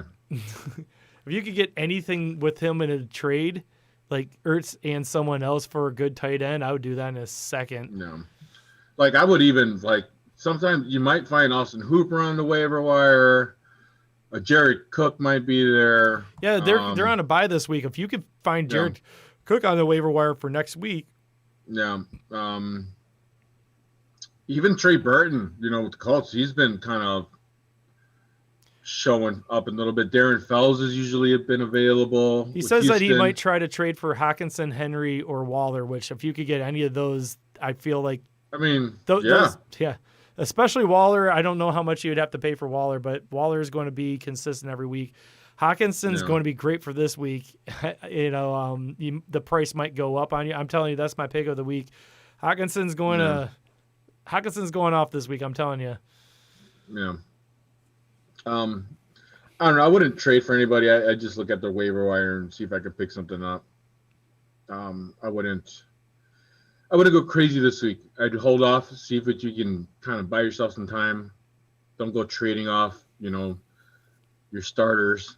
Look, if you can, unload your bench if you can, but I wouldn't start throwing shit just to get a tight end. You have so many but he's got such you can keep. Yeah, but he's got such a good start of the team. I just feel like if you have a tight end there, if you can keep most of the rest of that starting team, like those extra points, that's makes you unstoppable. I don't know. You usually just try to like I said, you trade for your weak spot, and I feel like he's set on most of the rest of the stuff. That's a good team. Yeah, it looks good. Sounds good. So, he's asking now. He said, would you trade McLaurin and Montgomery for Waller? Or is that too much? I would. Yeah, that's too much. That is too much. That's too much for the tight end position. I almost think that Montgomery for Waller is a fairly even trade if the positional need was good enough for it. But adding McLaurin to it, that's giving too much away. Montgomery is too juicy. Montgomery is a weekly start for me. Even if you have him in your flex, you're going to start him every week. I guess Waller is too, but McLaurin can. Oh, he said, what if I did Montgomery and Ertz? That sounds fair. And I was like, yeah, actually, that sounds perfect because I'm seconds away from just dropping Ertz. Yeah. If someone still has any faith in his name value. Yeah. I mean, if you could tie in Ertz and get rid of him, and then you open up a bench spot and you could pick up another tight end just to fuck with it, or a running back since you're giving away Montgomery.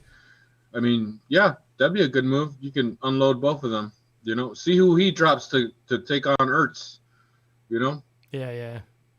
And there you go. So, all right. So, week 6 picks, Cody. All right. So, your first off, you wanted to do Lamar Jackson.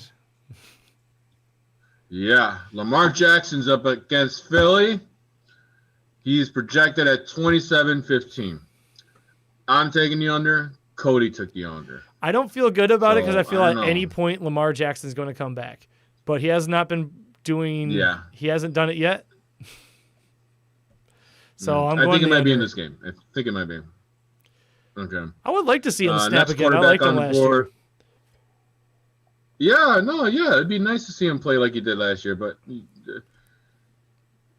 that was pretty miraculous, what he did last year.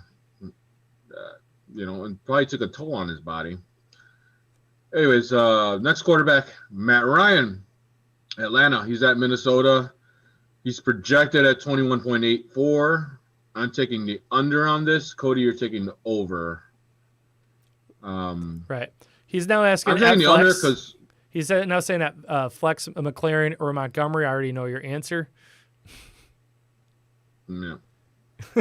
That's Montgomery. You can't ask the Bears fan. McLaren. McLaren has a higher upside. Well, McLaren's hit or miss. Yeah. Yeah, he has that higher upside, but he's also hit or miss. Montgomery might get 2 touchdowns too, though, if you guys actually run him in the red zone. Yeah, if they actually try. I still say Montgomery. Montgomery the Bears matchup. Montgomery's going to get his. I think Montgomery. Yeah. Montgomery all the way. Next on our board is Raheem Mostert. He's got the Rams. He's projected at 12.47. Me and Cody both took the under on this one. And yeah, I don't know. I'm blaming that basically on San Francisco's inability to commit to a running back from week to week. Yeah. Everything's kind of shaky over there. I don't know. They looked so good last year. This year, injuries obviously took a toll on them. Right. But, they just kind of look messy on offense. Garoppolo doesn't look good. And he was injured too, so I don't know. He got benched mid-game last week too. Yeah. Well, he wasn't ready to come back. He tried to come back and they took him out because his ankle was still kind of fucked up. So they took him out. So at running back again, we have Alexander Madison versus Seattle. He's projected at 15. Go ahead. Sorry. Mm-hmm. I was saying I would. God damn it! I hate the delay. Me too. Go ahead, Cody. Go ahead. I was just this one. I would love the asterisk is if Cooks plays, I change my vote. Yeah, but it doesn't look like he's gonna play. Yeah. So we both took the over on this on 15.63. Let's see what happens. It is against Atlanta, so I think he'll bust out with that one. Next, we move on to wide receivers. On this board, it's Brandon Cooks. Yeah. At Tennessee. Real quick, he's projected at. Okay, just real quick, I'm just going to address that. It just said that if everything works out, he should have Stafford, Zeke, Carson, Galladay, Diggs, Waller, and Julio, which is really consistent. That sounds like a good team. He said he took that bad hit because he was the Saquon owner. Oh, yep. That sucks. Yeah, nothing you can do about that one. Yeah, nothing you can do. That just sucked. And he's a Giants fan, so that's a double. Yeah, double bammy. Yeah. Been there. I know what you mean, buddy. All right. So Brandon Cooks. Brandon Cooks, he's at projected at 10.5 or 0.05. I took the under on this one because it's Tennessee, and Cody took the over. I just like the contrarian play to you sometimes, and that's one of those I could go either way on, but I'm just going on this off chance that maybe it was Bill O'Brien not scheming him up. You know? Yeah. 10 points is not that hard for a person like Brandon Cooks. Yeah, it's on other teams. Especially after last week, Yeah. You had 26 points last week. So next wide receiver up is Calvin Ridley. He's at Minnesota. He's projected at 14.77. We both picked the over on this one. Minnesota's secondary hasn't been playing well. Yep. I don't know. Their defense is not what it used to be. Yeah. Next up, we move to tight ends. Darren Fells, who is probably still on the waivers in some leagues. You might be able to pick him up. Again, that Bill O'Brien effect disappearing might do him wonders. He's projected at 3.31. Of course, we both took the over. I thought that projection would change, but it did not. Did it change? Let me see. It went up 5 points, or 0.5 points. So no, it didn't change. Next tight end is Cameron Brate. up against Green Bay. He's projected at 4.64. I took the over there, and Cody's taking the under. I don't know why. Just feeling. I play with my gut sometimes. No, yeah, do it. Next up is our flex position, which I kind of wanted to throw a wild one in there, and I picked Darius Slayton from the Giants. To our listener, we do acknowledge them. Okay, there are some players, Honestly, Slayton's like one of the few bright spots they have going for right now. Yeah. If Daniel Jones isn't fumbling the ball, that's who he's throwing to. Yeah, seriously. Slayton's projected at 12.3 points this week. We both took the under on this one. And we have no Thursday night game, so there's no Thursday night pick. So right now, as of the end of last week's games, Cody is beating me by 4 games. Behind 4 on him. I have a 18-32 record, while Cody has a 22-28 record. So we both have losing records. So we're getting better, though. We're getting better. Yeah, it's not so bad. But I don't know. This is a weird one to bet against the over under on the predictions, but like I think I'm starting to get a little rhythm of it. Yeah, me too. I'm doing a little more digging. Looking at past games and all that stuff. I was just knocking. So I like the guy on the YouTube chat. He's already thinking about who the Giants get with their pick next year. So as a Lions fan, I appreciate the optimism on next season's draft. That's if it's not the Jets picking number 1. Oh, overall. They're not picking number 1. He's saying Jamar Chase. That's what he wants. Yeah. Oh, okay. Yeah. All right. Yeah, no, the Jets have the inside track right now on. Yeah. Number 1. Seriously, if they get the number 1 pick, though, the Jets, please fire your whole everyone else so you don't ruin another number 1 pick. Because I actually think Darnold could have probably been something if they had any kind of an organization there. Yeah, he had a chance, but I don't. I think they ruined him too. I think they shattered his soul as a quarterback. Mm-hmm. Nightmares. Probably goes to sleep with nightmares and wakes up. Oh, I gotta go to practice. Oh. Anyways, whatever. Deep sleeper picks, man. So I like that you said you texted me like, do you remember who you picked last week? And I was like, no, I put in at the last second. You didn't go back, and I didn't go back. So who knows if I won? Yeah. I know I did it. I had Anthony Miller last week, and he only had 4.8 points. So blah. Fuck that guy. Yeah, but I feel good about my pick this week. So deep sleepers is someone that you're not necessarily starting. My deep sleeper this week is Chris Thompson of the Jacksonville Jaguars because they're playing my Lions, and we are the worst team against the running game right now. So I think Chris Thompson gets his too. I love that you're picking a guy that's going against your Lions. That's great. That's great. I got Christian Kirk. He's projected at 7.52, and I think it's going to be a nice matchup for him. So, all right. Before we go out, the show's almost over. You're saying that they need a center. The Giants need a center, and our 3rd round pick at right tackle. Our defense looks so much better, but we need an edge rusher badly. Yeah. You guys need everything. The Giants need everything, bro, except the running back. They need everything. Yeah. Said the coaching staff has improved a lot, though, and I trust that because I haven't been watching that much this season, like that closely. But was that Gettleman last year? Yeah. I did see enough of that. That's probably not a huge accomplishment to get better there. You got a tough year ahead of you, buddy. Tough year. Good luck with that. So, any more questions before we sign off? I don't know. I feel like it's a good stopping point. All right, cool. So, it just says, last one, it says, our D-line is really good, and Bradbury at corner is really good, but linebackers aren't. All right. Yeah. All right. We'll see what's up. Yeah, we'll see what's up. Well, thanks for watching A Machine 35. Yeah. Thanks to everyone for watching, calling in. Nobody really joined us via Zoom today, right? Right. No, Pac-Man was supposed to zoom in at one point. He didn't. Yeah. Maybe he had too many shots already. But thank you for hitting us up with questions in the chat. Good luck to your teams this week. Hopefully COVID doesn't fuck up the weekend for any of us. For real.